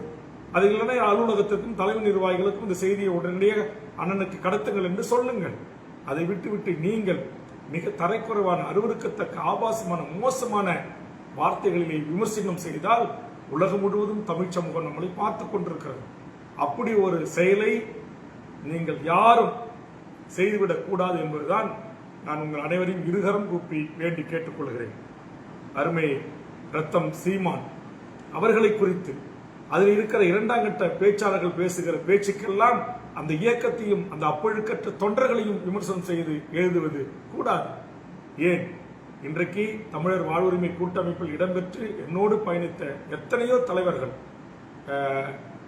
அருமை அண்ணன் தனியரசு, தமிழ் மன்சாரி, எஸ்டிபியினுடைய தக்லான் பாகவி, நெல்லை முபாரக், நான் ஏற்கனவே குறிப்பிட்ட பேராசிரியர் ஜவஹர் ஐயா, இதுமாதிரி எண்ணற்ற இஸ்லாமிய தலைவர்கள் இன்றைக்கு நாம் தனித்து விடப்பட்ட உடனே ஓடோடி வந்து நூற்றுக்கணக்கான உறவுகளோடு ஆதரவுக்காக நீட்டிய போராளி தடா ரஹீம் போன்றவர்கள், பல்வேறு தமிழ் தேசிய சின்ன சின்ன இயக்கங்கள், அமைப்புகள், கட்சி அலுவலகத்துக்கு தினந்தோறும் 10 பேர் 20 பேர் வருகிறார்கள். எத்தனையோ ஒடுக்கப்பட்ட தாழ்த்தப்பட்ட விளிம்புநிலை மக்களுடைய பிரதிநிதிகள் நாங்கள் இருக்கிறோம் அண்ணா, நீங்கள் கவலைப்படாதீர்கள், நீங்கள் என்ன முடிவெடுத்தாலும் நாங்கள் உங்களோடு இருக்கிறோம் என்று சொல்லுகிறார்கள் அல்லவா? இதெல்லாம் நம்முடைய உழைப்புக்கு கிடைத்த அங்கீகாரங்கள். அவருக்கு முன்னாடி 50 ஓட்டு இருக்கு, 5 ஓட்டு இருக்குல்ல, அவரே ஒரு சின்னத்துக்கு ஓட்டு போட மாட்டார் என்றெல்லாம் வேற விஷயம். ஆனால் அந்த ஆறுதலான வார்த்தைகள், நாங்கள் இருக்கிறோம் என்று நம் கூட வந்து நிற்கிறார்கள் அல்லவா? நானே மெய் சிலிர்த்து போய் நிற்கிறேன். ஒரு பக்கம் கவலை தோய்ந்து இருக்கிறது எனக்கு, ஒரு சில நிர்வாகிகளை நினைத்து. ஆனால் ஒரு பக்கம் அலுவலகத்தில் தினமும் மாலைகளோடும் சால்வைகளோடும் பொக்கைகளோடும் அணியணியாக என் தமிழ் சமூகத்தின் உறவுகள், நீங்கள் தளர்ந்து விடாதீர்கள், நீங்கள் போராட வேண்டும், நீங்கள் முன்னித்தியராக எங்களுக்கு வழிகாட்ட வேண்டும் என்று ஒவ்வொரு தலைவர்களும். நான் பல புகைப்படங்களை போடவில்லை, அவசரப்பட்டு யாரோ ஒரு சில நண்பர்கள் மன்சூர் அலிகான் நம்முடைய அலுவலகத்தில் வந்ததை போட்டிருக்கிறார்கள். பல தலைவர்கள் வருகின்றிருக்கிறார்கள், பல அமைப்புகளுடைய தலைவர்கள் வந்திருக்கிறார்கள், சில தமிழ் தேசிய போராளிகள், நம்முடைய தமிழ்நாயம் போன்ற தமிழ் தேசிய போராளிகள் வந்திருக்கிறார்கள். எத்தனை யூடியூபர்ஸ், எத்தனை மூத்த பத்திரிகையாளர்கள், எத்தனை இயக்கவாதிகள் தங்களுடைய முகநூல் பக்கங்களில் நாம் எடுத்த நிலைப்பாட்டை ஆதரித்திருக்கிறார்கள். நாம் இந்த நிலைப்பாட்டை எடுக்கின்ற வரையில் மிக கடுமையாக விமர்சனம் செய்த தூய தமிழ் தேசிய அரசியலை பேசுகின்றவர்கள் நமக்காக இன்றைக்கு செய்தியை வெளியிட்டிருக்கிறார்கள், ஆதரித்திருக்கிறார்கள். அவர்களுக்கு நாம் நன்றி உள்ளவர்களாக இருக்க வேண்டும். அதோடு மட்டுமல்ல, அதுலயும் சில பேர் நீங்க திமுகவில் இருக்கிறதால தான் உங்களை எங்களால் ஆதரிக்க முடியல, நீங்க திமுகவில் சொப்படிக்கிறதால தான் நாங்க உங்ககிட்ட வர முடியல என்று சொன்னவர்களுக்கெல்லாம் காலம் அதற்கான வாய்ப்பை அவர்களுக்கு தந்திருக்கிறது. அப்படி பேசிய அந்த வார்த்தைகள், அந்த வாய்கள் இப்போது ஒரு ஆளுங்கட்சி கூட்டணியில் அடுத்தது திமுக தான் வரப்போகிறது என்று ஒட்டுமொத்த பத்திரிகை ஊடகங்கள் கருத்து கணிப்பில் வெளிவந்து கொண்டிருக்கிற போது, திமுக எனக்கு கொடுத்தது இடமில்லை, அது ஒரு பதவி. அந்த பதவியோடு மட்டுமல்ல, வாரிய தலைவர்கள் தருகிறோம், வேறு விதமான ஆசாபாசைகள் காட்டப்பட்டன. அது எதுவுமே வேண்டாம். உங்களுக்கு தெரியும் இன்னைக்கு ஒரு தொகுதிக்கு எவ்வளவு ரூபாயை திமுக செலவு செய்ய போகிறது என்பது உங்களுக்கு தெரியும். அப்போ அவ்வளவு ரூபாயை கூட உங்களுக்கு நாங்கள் உங்கள் தொகுதி செலவுக்காக செலவிட தயாராக இருக்கிறோம் என்று எல்லாம் ஆசை வார்த்தைகள் காட்டிய போதெல்லாம் எனக்கு பணம் பெரிதல்ல, பதவி பெரிதல்ல, நான் கேட்டேன் கோரிக்கைகள் பெரிது. ஈழத்தில் நடந்தது இனப்படுகொலை, அதற்கு ஒரு சர்வதேச நீதி விசாரணை, சாதிவாரி கணக்கெடுப்பு, உச்சநீதிமன்றம் சொன்ன அந்த வன்னியர்களுக்கான 10.5% இடஒதுக்கீட்டுக்கு நானும் பாட்டாளி மக்கள் கட்சியும் கோரிக்கை வைத்து நீங்கள் அமைத்த நீதிபதி ஆணையத்துடைய நடவடிக்கை என்னாச்சு? தமிழக வேலை தமிழருக்கு சட்டம் இயற்றுங்கள், இந்திய நாட்டின் ஒன்றிய பதவிகளிலே தமிழர்களுக்கு 90% கொடுங்க, தனியார் துறைகளிலே நீங்கள் தமிழர்களுக்கு 80% 90% வேலை வாய்ப்பை உறுதி செய்யுங்க, அதற்கு உத்தரவாதம் தாருங்க, திருச்சி சிறப்பு முகாமை மூடுங்க, அங்க இருக்கிற என் ஈழத்தமிழர்களை விடுதலை செய்து அவர்கள் விரும்புகிற நாடுகளுக்கு அனுப்பி வைங்க, தமிழீழத்திற்கு இலங்கை தீவுக்கு அனுப்பாதீங்க சொன்னமா இல்லையா? என் உறவுகளான நீண்ட நாள் இஸ்லாமிய சிறைவாசிகளை விடுதலை செய்யுங்க, அவருடைய நீண்ட நாள் பரவல் விடுப்புக்காக முதலமைச்சரை நான் சந்தித்து மனு அல்லவா? சட்டமன்றத்தில் எத்தனை முறை பேசினேன். இஸ்லாமிய சட்டமன்ற உறுப்பினர்களை காட்டிலும் அதிகமாக அவர்களுக்காக குரல் கொடுத்தேன். சிஏ, NRC, NPRக்காக 40 வழக்குகளை வாங்கினேன். ஆக அந்த இஸ்லாமிய உறவுகள் இன்றைக்கு என்னை தமிழ்நாடு முழுவதும் ஆதரித்து நின்று கொண்டிருக்கிறார்கள். பல தலைவர்களுடைய ஆதரவு கடிதங்கள் இருக்கிறது. அவர்கள் பெயர் எனக்கு உடனடியாக நினைவுக்கு வரவில்லை, முதல் முறையாக அவர்களை சந்தித்த காரணத்தினால்.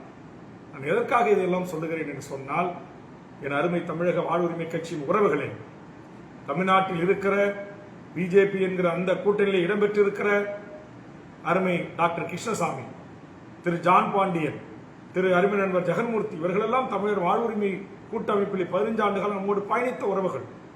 யார் வேண்டுமானாலும் எந்த கட்சி யாரோட வேண்டுமானாலும் கூட்டணி இருங்கள், தமிழர்கள் நீங்கள் அதிகாரத்திற்கு வாருங்கள், ஆனால் தமிழர் நிலத்தில் தமிழருக்கு ஒரு பாதிப்பு என்று சொன்னார், உலக அரங்கில் தமிழுக்கு ஒரு கேடு என்று சொன்னார், என் தாய்மொழி தமிழுக்கு ஒரு ஆபத்து என்று சொன்னார். நாம் ஒன்று கூடுவோம், சாதியை தூக்கி எறிவோம், மதங்களை தூக்கி எறிவோம், கட்சியை தூக்கி எறிவோம், களங்காண்போம் என்று நான் உருவாக்கிய தமிழர் வாழ்வுரிமை கூட்டமைப்பில் இடம்பெற்றிருக்கிற 150க்கும் மேற்பட்ட அரசியல் கட்சி தலைவர்கள் அமைப்புகளில் இன்னைக்கு பெரும்பான்மையான தலைவர்கள் திமுகவிலும் திமுகவை ஆதரித்தும் பெரும்பான்மையான தலைவர்கள் பாரதிய ஜனதா தலைமையிலான என்டிஏ கூட்டணியில் அதிமுக தலைமையில் ஆதரித்தும் நிற்கிறார்கள். சின்ன சின்ன கட்சிகள், சின்ன சின்ன அமைப்புகள் தான் இப்போது என்னை தேடி வந்து கொண்டிருக்கிறார்கள். அதனால் அவர்கள் என்னோடு வரவில்லை என்பதற்காக அடிமட்ட தொண்டர்களாகி நீங்கள் உடனே அவர்களை பார்த்து ஒரு சீட்டுக்கு நீங்க விலை போயிட்டீங்க, நீங்களும் ஒத்த சீட்டுக்காக அண்ணன் தனியா விட்டுட்டு போயிட்டீங்களே என்று யாரும் எதிர்காலத்தில் பேசக்கூடாது. அது அவர்களுக்கான அரசியல் அங்கீகாரம். இந்த ஒரு சட்டப்பேரவை உறுப்பினரை வைத்துக் கொண்டுதான் 5 ஆண்டு காலம் நாம் தமிழ்நாட்டுடைய அத்தனை மக்களுடைய பிரச்சனைகளை சட்டமன்றத்தில் எழுப்பினோம். ஆனால் என்னுடைய சுபாவத்திற்கு, என்னுடைய அந்த போர் குணத்திற்கு, போராட்ட குணத்திற்கு இந்த ஆட்சியாளர்களை மீண்டும் அந்த சட்டப்பேரவையில் நான் சந்திப்பதற்கு எனக்கு மனம் இல்லை. அதனால்தான் இடையிலே நான் ராஜினாமா கடிதத்தோடு நான் சென்றேன். மூத்த அமைச்சர் ஒருவர் தலையிட்டு தயவு செய்து இதை செய்து விடாதீர்கள், முதலமைச்சரை இது நீங்கள் அவமதித்தாக ஆகிவிடும் என்று அதை தடுத்தார். இதையெல்லாம் நான் எங்கே போய் சொல்ல முடியும்? என் கட்சி நிர்வாகிகளுக்கு தெரியும், குறிப்பா பண்ருட்டி தொகுதி நிர்வாகிகளுக்கு நான் சொல்லியிருக்கிறேன். இன்னும் சொல்ல போனால் தமிழ் தேசிய அரசியலை பேசுகின்ற ஒரு நண்பர், அவர் பெயரை கூட இங்க சொன்னா அவர் போச்சு போறான்னு எனக்கு தெரியல, நம்முடைய வெற்றி குமரன் அவர்கள், நம்முடைய புகழேந்தி அவர்கள், திருச்சி பிரபு அவர்கள், இவர்கள் எல்லாம் சேர்ந்து திருச்சியிலே தமிழர் ஒருங்கிணைப்பு குழுவின் சார்பாக மாவீரர் நாள் நிகழ்வை ஒழுங்கு செய்த போது அங்கே எனக்கு அருகாமையில் உட்கார்ந்திருந்த அன்றைக்கு அது நிகழ்ச்சியிலே பங்கேற்க வந்த தமிழ் தேசிய உணர்வாளர்களிடம் நான் அந்த செய்தியை பகிர்ந்திருக்கிறேன். ஏதோ இன்னைக்குதான் இவருக்கு ஞானம் வந்ததா, இன்னைக்குதான் இவர் இந்த முடிவெடுத்தாரா, தேர்தல் அறிவிச்ச பிறகுதான் இவர் தமிழர் உரிமை குறித்து பேசினாரா, இந்த 10 அம்ச கோரிக்கை குறித்து பேசுறாரா என்று சொல்லுகிறார்கள். கண்டிப்பாக அவர் என்றைக்காவது இது போன்ற யூடியூப்ல பேசுகின்ற போது அந்த உண்மையை அவர் வெளியிடுவார் என்று, அந்த நண்பர் வெளியிடுவார் என்று நான் எதிர்பார்க்கிறேன். ஆக எதற்காக இதையெல்லாம் சொல்லுகிறேன் என்று சொன்னால், தயவு செய்து தமிழக வாழ்வுரிமை கட்சியினுடைய நிர்வாகிகள் கட்சி எடுக்கிற கட்சியினுடைய அந்த நடவடிக்கைகளுக்கு, கட்சியினுடைய வளர்ச்சிக்கு எடுக்கிற நடவடிக்கைகளுக்கு நீங்கள் இந்த ஒரு முறை என்னோடு நிற்க வேண்டும், கட்சியோடு நிற்க வேண்டும். இந்த தமிழ் சமூகத்திற்கான வாழ்வுரிமை பிரச்சனைகளுக்காக நாம் நிற்க வேண்டும். ஏதோ பதவிக்காக, பணத்திற்காக இந்த கட்சியை நான் நடத்தவில்லை. மீண்டும் ஒரு எம்எல்ஏ ஆகி நான் தொடர்ந்து எம்எல்ஏவா பதவி சுகத்தை அனுபவிப்பதற்கோ, நான் பதவி பெற்றுக் கொண்டு சுகபோகமா வாழ்வதற்காக இந்த கட்சி தொடங்கப்படவில்லை. நாம் ஏற்கனவே இருந்த கட்சியில் 4 நூற்றாண்டு காலம் நாம் சந்திக்காத வழக்குகள் இல்லை. என் குடும்பம், என் சகோதரர்கள் சந்திக்காத வழக்குகள் இல்லை. என்னோடு இருக்கிற 2ஆம் கட்ட தம்பிமார்கள் சந்தித்த இன்னல்கள், துன்பங்கள், துயரங்கள் நான் அறிவேன். ஆக இப்படி காலமுள்ளா ஓட்டு போடுகின்ற மக்களாக இந்த தமிழர்கள் இருக்கிறார்கள். மற்றவர்களை அரியணையில் அமர வைத்துவிட்டு அவர்களிடத்திலே நாம் சென்று உரிமை கேட்கிற ஒரு கூட்டமாக இருக்கிறோம். எங்களுக்கு இடஒதுக்கீடு கொடுங்க, இந்த கோரிக்கை எல்லாம் கொடுங்கின்ற கூட்டமாக நாம் இருக்கிறோம். ஆனால் இன்றைக்கு நான் அறுதியிட்டு உறுதியாக சொல்லுகிறேன், இந்த தேர்தலோடு இந்த கூட்டணி சகாப்தம் முடிய போகிறது. 2031ஆம் ஆண்டு தமிழக வாழ்வுரிமை கட்சி இடம்பெற்றிருக்கிற அமைச்சரவைதான் தமிழ்நாட்டில் அமையும். அதற்கான அத்தனை அரசியல் நகர்வுகளையும் நான் மேற்கொண்டு வருகிறேன். ஆதலால் சொல்லுகிறேன், எதிர்காலத்தில் தமிழ்நாட்டில் இன்றைக்கு பிரிந்து கிடக்கிற, தனித்து நின்று தேர்தலை சந்திக்கின்ற அத்துறை அரசியல் கட்சி தலைவர்களும் ஒரு குடையின் கொண்டு வருகிற அந்த மகத்தான பணியை வேல்முருகனாகிய நான் பொறுப்படுத்திக் கொண்டு நானே அந்த தலைவர்களின் இல்லங்களுக்கு தேடி சென்று அவர்களை சந்தித்து, அது என்னை வளர்த்து ஆளாக்கிய மருத்துவர் ஐயாவாக இருக்கலாம், மருத்துவர் அன்புமணியாக இருக்கலாம், அண்ணன் திருமாவளவனாக இருக்கலாம், அது செந்தமிழின் சீமானாக இருக்கலாம்.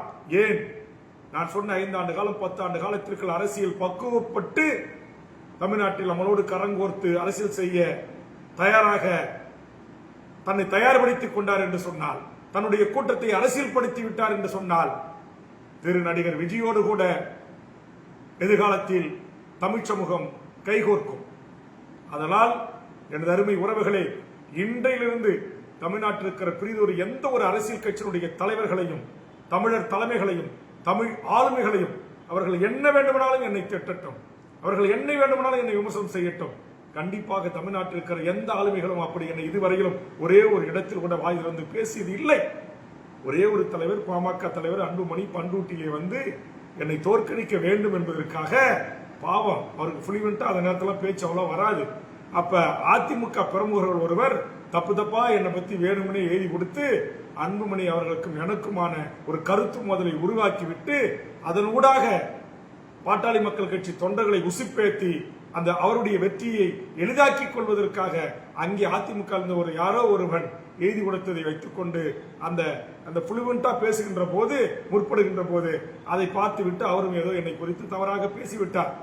அதற்கு பிறகு நேரடியாக அவர் என்னை சந்தித்த போது நான் அவரை சந்தித்த இடங்களிலே அந்த வருத்தத்தை குறித்து அவரும் பகிர்ந்து கொண்டு, என்னப்பா அந்த கோவம் இன்னும் உனக்கு போகலையா, என்கிட்ட பேச மாட்டியா என்று அவர் என்னை தோலை கட்டி அணைத்த நிகழ்வுகள் எல்லாம் இருக்கிறது. தொலைபேசியில் என்கிட்ட பேசிய நிகழ்வுகள் எல்லாம் இருக்கிறது. ஆதலால் நாம் இப்போது எந்த சூழலுக்கு தள்ளப்பட்டிருக்கிறோம்? நம்முடைய வளர்த்த ஐயா இப்படி இருக்கிறார். நான் வளர்ந்த அல்லது நானும் சேர்ந்து வளர்த்த பாட்டாளி மக்கள் கட்சி எந்த நிலைமைக்கு தள்ளப்பட்டிருக்கிறது? இதையெல்லாம் என் தொண்டர்கள் நீங்கள் உணர்வீர்கள் என்று நான் கருதுகிறேன். ஆக எந்த ஒரு இயக்கம் ஒரு 25 ஆண்டு காலம் 50 ஆண்டு காலம் மிகச்சிறப்பாக வளர்கிறது. ஏதோ ஒரு இயக்கங்கள் தான் 100 ஆண்டு 50 ஆண்டு கம்யூனிஸ்டுகள் போல், இன்னைக்கு பிஜேபி போல், திமுக போல் தொடர்ந்து நிலைத்து நின்று அது பணி செய்கிறது. சில இயக்கங்கள் காணாமல் போகிறது, சில அரசியல் கட்சிகள் காணாமல் போகிறது. ஏன்? நான் பிறந்த சமூகத்தில் எத்தனை அரசியல் கட்சிகளை நடத்தினார்கள், எத்தனை ஜாம்பவான்கள் உருவானார்கள்? யாராவது நீடித்து நிலைத்து நீடிக்க முடிந்ததா?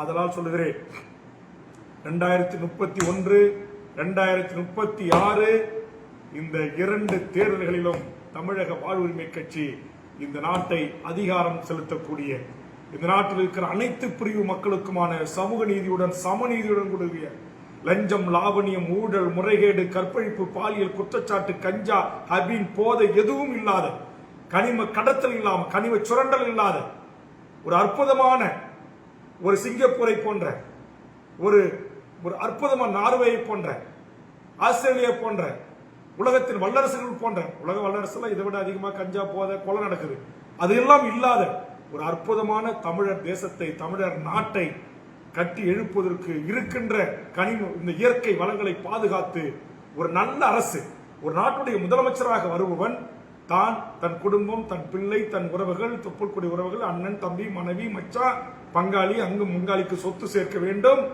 அல்லது ஆசாபாசங்களுக்கு இடம் கொடுக்க வேண்டும் என்று இல்லாமல் ஒரு நேர்மையாளவன் இந்த நாட்டுடைய முதலமைச்சராக அமருகின்ற போது இந்த மண்ணில் அனைத்தும் தலைகீழான மாற்றத்திற்கு மாற்ற முடியும், உருவாக்க முடியும், மாற்றமைக்க முடியும். அதற்கான பணிகளை நான் மேற்கொண்டிருக்கிறேன். அதற்கான விதைகளை தூவி வருகிறேன்.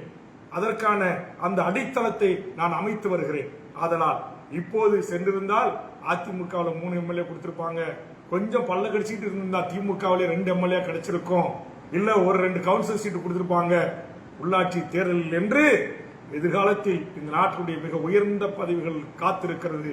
என் தமிழக வாழ்வுரிமை கட்சியின் உறவுகளே, என்னை தலைமையாக ஏற்றுக்கொண்டு தமிழ்நாடு முழுவதும் அணியணியாக இணைந்து கொண்டிருக்கிற என் உறவுகளே, ஆக இப்போது கிடைக்கின்ற ஒரு குறுகிய பலனுக்காக எதிர்கால தமிழ் சமூகத்திற்கு நாம் ஆற்ற வேண்டிய அந்த அரும்பணிகளில் இருந்து நாம் இல்லாமல் அல்லது கரைந்து போகிற ஒரு சூழலுக்கு நாம் நம்மை தயார்படுத்திக் கொள்ளக்கூடாது என்பதை புரிந்து கொண்டு நாம் எடுக்கிற அரசியல் நடவடிக்கைகளுக்கு நீங்கள் உதவியாக தோள் கொடுத்து துணை நிற்க வேண்டும் என்ற நேரத்தில் கேட்டுக்கொண்டு, இந்த தேர்தலில் ஒருவேளை தமிழக வாழ்வுரிமை கட்சி தலைமையில் ஒரு சின்ன கட்சிகளை கொண்டு, அமைப்புகளை கொண்டு ஒரு அணியாக இந்த தேர்தலை சந்திக்கிறதுக்கான வாய்ப்பு ஏற்படும் பட்சத்தில் 2 நாட்களில் அதற்கான அறிவிப்பு வர இருக்கிறது. உலகம் முழுவதும் வாழ்கின்ற தமிழ்நாட்டிலிருந்து சென்று என் உறவுகளாக, நண்பர்களாக வாழ்கின்ற என் உறவுகளும், தாய் தமிழ்நாட்டில் வாழ்கின்ற என் உறவுகளும் உங்களால் இயன்ற உதவியை இந்த தமிழர் வாழ்வுரிமை களத்தில் நின்று போராடுகின்ற போராளிகளுக்கு அந்த உதவிகளை உங்களால் முடிந்த அளவுக்கு செய்யுங்கள். எத்தனையோ தமிழ் தேசிய போராளிகள், தமிழ்நாடு விடுதலைப்படை, தமிழ்நாடு மீட்சிப்படை, இது போன்று எத்தனையோ ஆயுத போராட்டத்தில் இருந்து அரசியல் பாதைக்கு, ஜனநாயக பாதைக்கு திரும்பி இருக்கிற, என்னை போன்று அதில் ஆர்வமாக இருந்து அரசியல் பாதைக்கு வந்தவர்கள் இருக்கிறார்கள். அவர்கள் படுகிற துன்பங்கள், துயரங்கள், கஷ்டங்கள், குடும்பங்கள், குழந்தை செல்வங்கள் பள்ளிக்கு செல்ல முடியாமல், கட்டிய மனைவிக்கு உதவி செய்ய முடியாமல், மருத்துவ செலவை மேற்கொள்ள முடியாமல் அல்லல்படுகிற, துன்பப்படுகிற, துயரப்படுகின்ற அவர்களையெல்லாம் பாதுகாக்கிற பாதுகாப்பு அரணாக தமிழக வாழ்வுரிமை கட்சி இருக்கிறது. அதனால்தான் நம் கட்சிக்கு பணம் இல்லாத போது கூட கடன் வாங்கியாவது அந்த போராளி தலைமைகளுக்கு ஒரே நாளில் நாம் 30 லட்சம் ரூபாயை வழங்கினோம். இன்னும் பல போராளிகளுக்கு பல லட்சங்களை நாம் உதவி செய்ய வேண்டிய கட்டாயத்தில் இருக்கிறோம். இந்த சூழலில் தேர்தலை நாம் எதிர்கொள்ள வேண்டிய தேவை இருக்கிறது. 234 தொகுதிகளிலும் நாளை நாம் தேர்தலில் வேட்பாளரை நிறுத்த வேண்டும் என்று சொன்னால் தேர்தல் ஆணையம் ஒரு சட்டப்பேரவை தொகுதிக்கு 40 லட்சம் ரூபாய் செலவு செய்யலாம் என்று அனுமதித்திருக்கிறது. அதிலே ஒரு 4% ஒரு வெறும் 4 லட்சம் ரூபாய் கூட செலவு செய்ய முடியாத நிலையில் தான் நம் கட்சியினுடைய தொண்டர்கள் இருக்கிறார்கள், நம் கட்சியினுடைய நிர்வாகிகள் இருக்கிறார்கள். வேட்பாளராக வந்து ஆர்வத்தின் அடிப்படையிலே வேட்புமனு தாக்கல் செய்து வந்தவர்கள் 5000 கட்டணம் என்ற உடனே அண்ணா இது 2000 குறைத்துக் கொள்ளக்கூடாது என்று சொன்னார்கள். உடனடியாக குறைத்துக் கொண்டேன். தலித் தொகுதிகளுக்கு ரிசர்வ் என்று சொல்லக்கூடிய தனி தொகுதிகளுக்கு 1000 நான் குறைத்துக் கொண்டேன். எந்த இடத்திலும் நான் என் கட்சியுடைய நிர்வாகிகளையும் கட்டாயப்படுத்தி அதிலே இவ்வளவுதான் தர வேண்டும் என்று எப்போதும் கட்சி தலைமை கேட்டது இல்லை. இதுவரையில் ஒட்டுமொத்தமாக கட்சி தொடங்கிய காலத்தில் இருந்தே கூட என் கட்சி நிர்வாகிகளால் இதுவரையிலும் கட்சிக்கு ஒரு 5 லட்சம் ரூபாய் அளவுக்கு கூட நிதி வந்தது இல்லை. ஆனால் இன்றைக்கு இந்த 15 ஆண்டு காலமாக எத்தனை போராட்டம், எத்தனை ஆர்ப்பாட்டம், எத்தனை நிகழ்வுகள், இதுக்கெல்லாம் எத்தனை ரூபாய் செலவு செய்திருப்போம், எத்தனை கோடிகள் செலவாகி இருக்கும். ஆனால் இதையெல்லாம் கொஞ்சம் சீர்தூக்கி பார்த்து சிந்தித்து என் கட்சியினுடைய 2ஆம் கட்ட தலைவர்களும் என்னுடைய தளபதிமார்களும் நீங்கள் பணியாற்ற வேண்டும். நீங்கள் தோய்வடைந்து கூடாது, நீங்கள் சோர்வடைந்து விடக்கூடாது. இப்போது கிடைக்க இருந்த பதவி நமக்கு கிடைக்கவில்லையே என்ற ஏக்கத்திலும் மன உளைச்சலிலும் உங்கள் குடும்பத்தாரோடு முரண்படுவது, கட்சி நிர்வாகிகளோடு முரண்படுவது, மற்ற மாவட்ட நிர்வாகிகளை தொடர்பு கொண்டு எப்படியாவது அன்னையிடத்தில் பேசி அதிமுக கூட்டணிக்கு அழைத்து வாருங்கள் என்று சொல்வது, அல்லது நடிகர் விஜயோடு செல்லலாம் என்று சொல்வது, எல்லாவற்றையும் நான் கணக்கிட்டுக் கொண்டுதான் இருக்கிறேன். எதை எப்படி எப்போது செய்ய வேண்டும், அப்போது அப்படி நாம் செய்வேன்.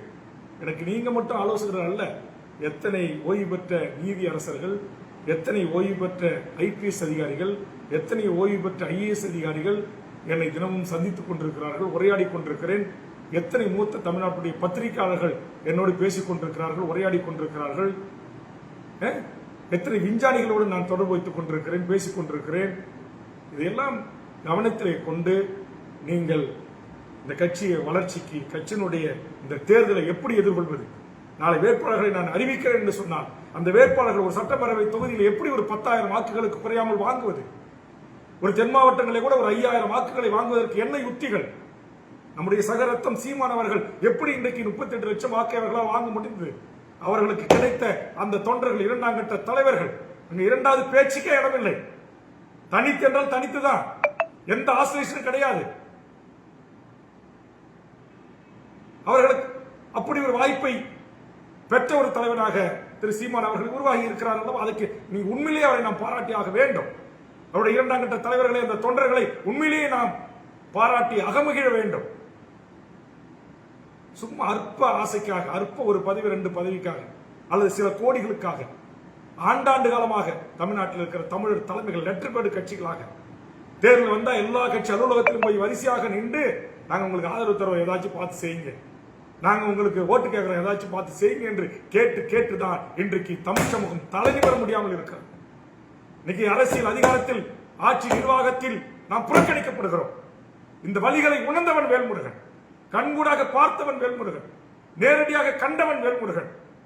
இதற்கு நான் வாழ்கின்ற இந்த சமகாலத்தில் இதற்கான ஒரு தீர்வை ஏற்படுத்தி தர வேண்டும். அல்லது அடுத்தது நான் ஓய்வு பெறுகின்ற போது அடுத்த என் இளைய பிள்ளைகள், என் இளைய தம்பிமார்கள் அந்த அதிகாரத்தின் உச்சத்தில் அமர்வதற்கான அடிப்படை கட்டமைப்புகளை, அடிப்படை வேலைகளை செய்து அவர்கள் கைகளிலே கையளிக்க வேண்டும். இதுதான் என்னுடைய ஆசை.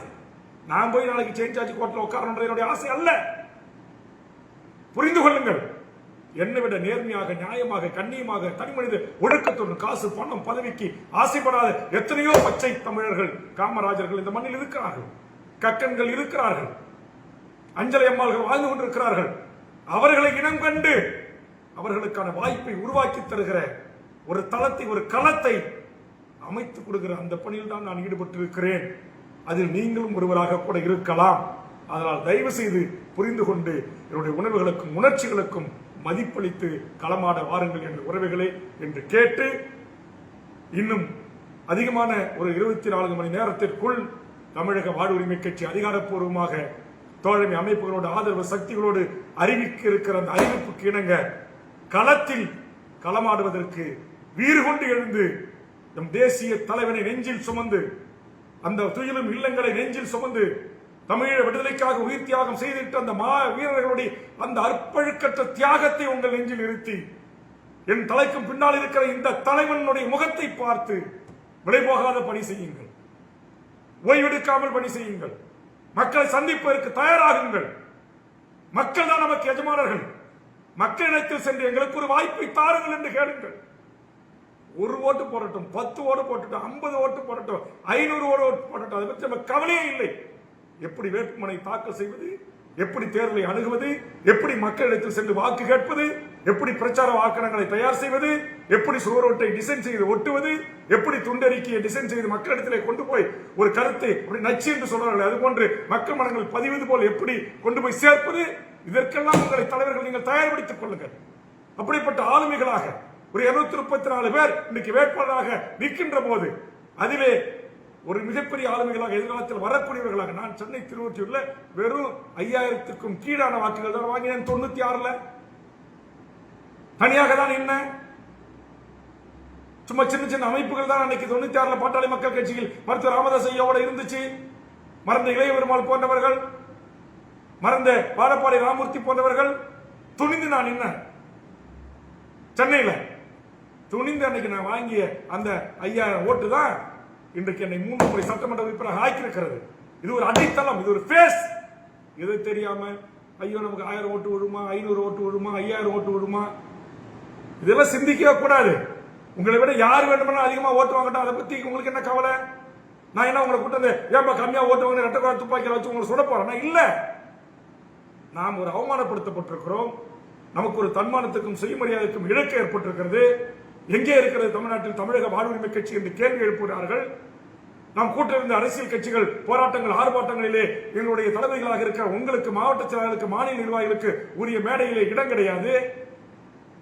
அப்படியே மேடையில் இடம் கொடுத்தா எனக்கு மட்டும்தான் ஒரு இருக்க, அதே மற்ற கட்சி மாவட்ட செயலாளர்களுக்கு இருக்க, என் கட்சி மாவட்ட செயலாளர்கள் என்றால் அவர்களுக்கு இருக்க இல்லை, துண்டறிக்கல பெயர் போடுறதில்லை. அமைச்சர் பெருமக்களையோ அல்லது மூத்த நிர்வாகிகளையோ சென்று சந்தித்த ஒரு ஏளனமாக பார்க்கிற பார்வை, இதையெல்லாம் உடைக்கணும் இல்லையா? அதற்கு உள்ளூரில் நீங்கள் ஒரு தலைவராக உருவாகணும் இல்லையா? அதற்கு உங்களுக்கான மக்கள் செல்வாக்கை நீங்கள் உருவாக்கிக் கொள்ள வேண்டும் அல்லவா? அதற்கான தேர்தல் களமாக இந்த களத்தை பயன்படுத்துங்க. ஒரு காலத்தில் சில அமைச்சர்கள் எப்படித்தான் கேட்டாங்க, கடலூர் மாவட்டத்தில் என்னை பார்த்து எங்கேயா இருக்கு பாட்டாளி கட்சி, டிஸ்ட்ரிக்ட் சேர்மன் கேட்கிற, ஒன்றிய சேர்மன் கேட்கிற அப்படின்னு சொன்னார்கள். அப்படி சொன்ன அதே அமைச்சர்கள் வாயாளர் வேலு நீ இல்லை என்றால் கடலூர் மாவட்டத்தில் என்னால் ஜெயிக்க முடியாது என்று சொன்னார்கள். இந்த வரலாற்றை உருவாக்கியவன் வேல்முருகன். நான் பயணித்த பாட்டாளி மக்கள் கட்சியின் சார்பாக கடலூர் மாவட்டத்துடைய டிஸ்ட்ரிக்ட் சேர்மன் நான் இருந்த பாட்டாளி மக்கள் கட்சி அன்று பெற்றது. சொல்லுங்க, கட்சியினுடைய மருத்துவர் ஐயாவோ சின்ன ஐயாவோ வந்து அந்த இடங்களை பேசி வாங்கின அன்றைக்கு இருந்த வேல்முருகன் தான் வாங்கினார். கடலூர் டிஸ்ட்ரிக்ட் சேர்மன் வாங்கினோம், பண்ருட்டி ஒன்றிய சேர்மன் வாங்கினோம், கம்மாபுரம் ஒன்றிய சேர்மன் வாங்கினோம், கடலூர் ஒன்றிய சேர்மன் வாங்கினோம், விருத்தாச்சலம் நகர்மன்ற சேர்மன் நகர்மன்ற தலைவர் பதவி வாங்கினோம், குறிஞ்சிப்பாடி நகர்மன்ற தலைவர் பதவி, பேராட்சி தலைவர் வாங்கினோம். எத்தனை ஒன்றிய துணை பெருந்தலைவர்கள், எத்தனை மாவட்ட கவுன்சிலர்கள் நினைச்சு பார்க்க முடியுமா?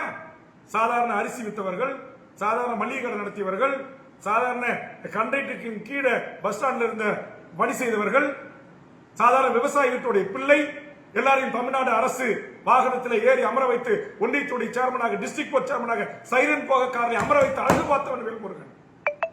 நான் இருந்த ஒரு கட்சியில் என்னுடைய கட்டுப்பாட்டின் கீழ் கடலூர் மாவட்டத்தில் இருந்தவர்களுக்கு இத்தனை ஒன்றியத்துடைய பெருந்தலைவராக, டிஸ்ட்ரிக்ட் சேர்மனாக, கலெக்டரை விட பெரிய பதவி அந்த பதவி வாங்கி கொடுத்து அழகு பார்த்தவன் வேல்முருகன். அப்படிப்பட்ட வேல்முருகன் தனியாக தமிழக வாழ்வுரிமை கட்சி இன்றைக்கு தொடங்கி நடத்துகிறான். ஆக இந்த கட்சிக்காக கொடிபிடித்து கோஷம் போட்டு என்னை தலைவராக ஏற்றுக்கொண்டு என் புகைப்படத்தை பாக்கெட்டில் வைத்துக் கொண்டு எங்கள் அண்ணன் வேல்முருகன் முத்தமிழன் வாழ்க என்று முழக்கமிட்டு வீதிக்கு கொடிபிடித்து வருகிறானே, அந்த தொண்டனை இதை விட உயர்ந்த பதவிகளிலே அமர வைத்து அழகுவாக்க வேண்டும் என்பதுதான் வேல்முருகனுடைய விருப்பம். இன்றைக்கு கிடைக்கிற வேல்முருகனுக்கான ஒரு பதவி முக்கியம் அல்ல. தயவு செய்து என் தொண்டர்கள் புரிந்து கொள்ளுங்கள். என்னை விமர்சனம் செய்கின்ற மாற்றுக் கட்சி நண்பர்களோடு புரிந்து கொள்ளுங்கள். ஏன் இன்னமும் கூட புரிதல் இல்லாமல் பாட்டாளி மக்கள் கட்சியிலும் நாம் தமிழர் கட்சிகளிலும் இருந்து என்னை விமர்சனம் செய்கின்றீர்கள், கண்டிப்பாக செய்யுங்கள். உங்கள் விமர்சனத்தை நான் எனக்கான படிக்கற்களாக நான் பார்த்து நீங்கள் சொல்லுகின்ற ஆலோசனைகளை, கருத்துக்களை மனதில் வைத்து நான் பணி செய்கிறேன். பல பின்னோட்டங்களை படிக்கிறேன். பல நாட்கள் தூக்கங்களே இல்லை. எவ்வளவுதான் என்னுடைய நேர்மையை, என்னுடைய உண்மை தன்மையை இந்த மண்ணுக்கும் மக்களுக்குமான வேல்முருகன் என்பதை எப்படித்தான் நான் நிரூபிப்பது? இதைவிட ஒரு வெளிப்படைத்தன்மையாக எப்படி வாழ முடியும்? எப்படி இருக்க முடியும்? இதெல்லாம் புரிந்து கொண்டு என் தமிழக வாழ்வுரிமை கட்சியினுடைய உறவுகளும், உலகம் முழுவதும் வாழ்கின்ற என் தாய் தமிழ் உறவுகளும், அடியேன் உங்களிலிருந்து உங்களுக்காகவே ஒருவன் இந்த மண்ணில் களமாடிக் கொண்டிருக்கிறான், அந்த வேல்முருகனுக்கு உங்கள் பேராதரவை தாருங்கள் என்பது என்னுடைய வேண்டுகோள். நீங்கள் எனக்கு பணம் தர வேண்டாம், பொருள் தர வேண்டாம், வேற எந்த உதவியும் செய்ய வேண்டாம். இது போன்ற தருணங்களில் நாங்கள் தமிழராய் உங்களுக்கு பின்னால் இருக்கிறோம்.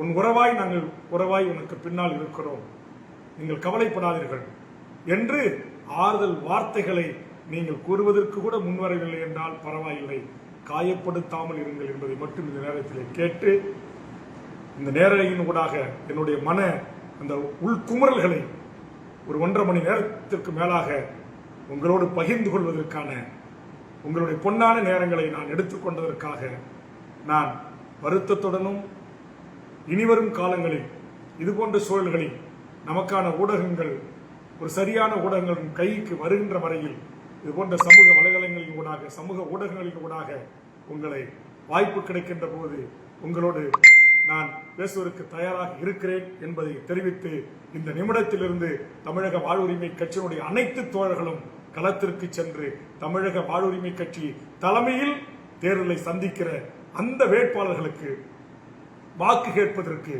கள போராளிகளாக நீங்கள் களப்பணி ஆற்றுங்கள். ஒருவேளை நீங்கள் செய்கின்ற களப்பணிகளை, நீங்கள் செய்கின்ற வேலைகளை, தீயாக நீங்கள் ஒரு தொகுதியிலும் நீங்கள் பணிகின்ற தேர்தல் பணிகளை பார்த்துவிட்டு ஒத்த கருத்துள்ள அரசியல் கட்சிகள், அமைப்புகள் தொகுதி உடன்படிக்கைக்கு வந்தால் அதை குறித்து நாம் அப்போது பேசுவோம். இப்பொழுது நாம் தேர்தல் பணியை தொடங்குவோம். நான் தேர்தல் ஆணையத்தின் சில உத்தரவுகளுக்காக காத்துக் கொண்டிருக்கிறேன்.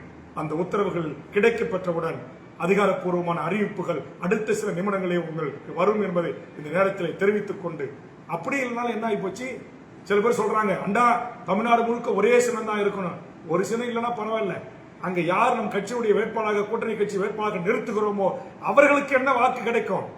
அவர் சுயேட்சை சின்னத்தில் நின்றாலும் அவர்கள் தமிழக வாழ்வுரிமை கட்சி வேல்முருகன் ஆதரவு பெற்ற ஆசி பெற்ற வேட்பாளர் என்று சொல்லி நீங்க மக்களை சந்தித்து உங்களுக்கு தேர்தல் ஆணையம் ஒதுக்கி தருகின்ற அந்த சுயேட்சை சின்னத்தில் நின்றால் கூட உங்களுக்கு என்ன செல்வாக்கு, கட்சிக்கு என்ன செல்வாக்கு என்பது தெரிந்துவிட போகிறது.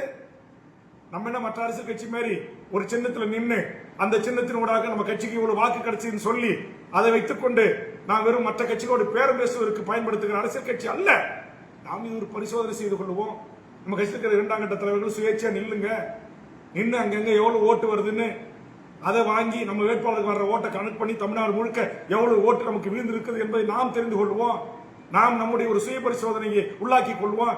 இப்படி 40 ஆண்டு காலமா இந்த மண்ணுக்கும் மக்களுக்கும் மொழிக்கும் இனத்திற்குமான போராட்ட களத்திலே வாழ்ந்து வாழ்வுரிமைக்கான ஒரு கட்சியை தொடங்கி நடத்தி இந்த மக்களுக்காக சட்டமன்றத்தில் கிடைத்த நல்வாய்ப்புகளை, பதவி, சுகம், பணம் எல்லாவற்றையும் முதலிவிட்டு மக்களே எங்களுக்கு எஜமானர்கள், மக்களே எங்களுக்கு வழிகாட்டிகள் என்று மக்களிடத்தில் கைகூப்பி வந்த நமக்கு எவ்வளவுதான் மக்கள் வாக்களிக்கிறார்கள் என்பதை தெரிந்து கொள்வோம்.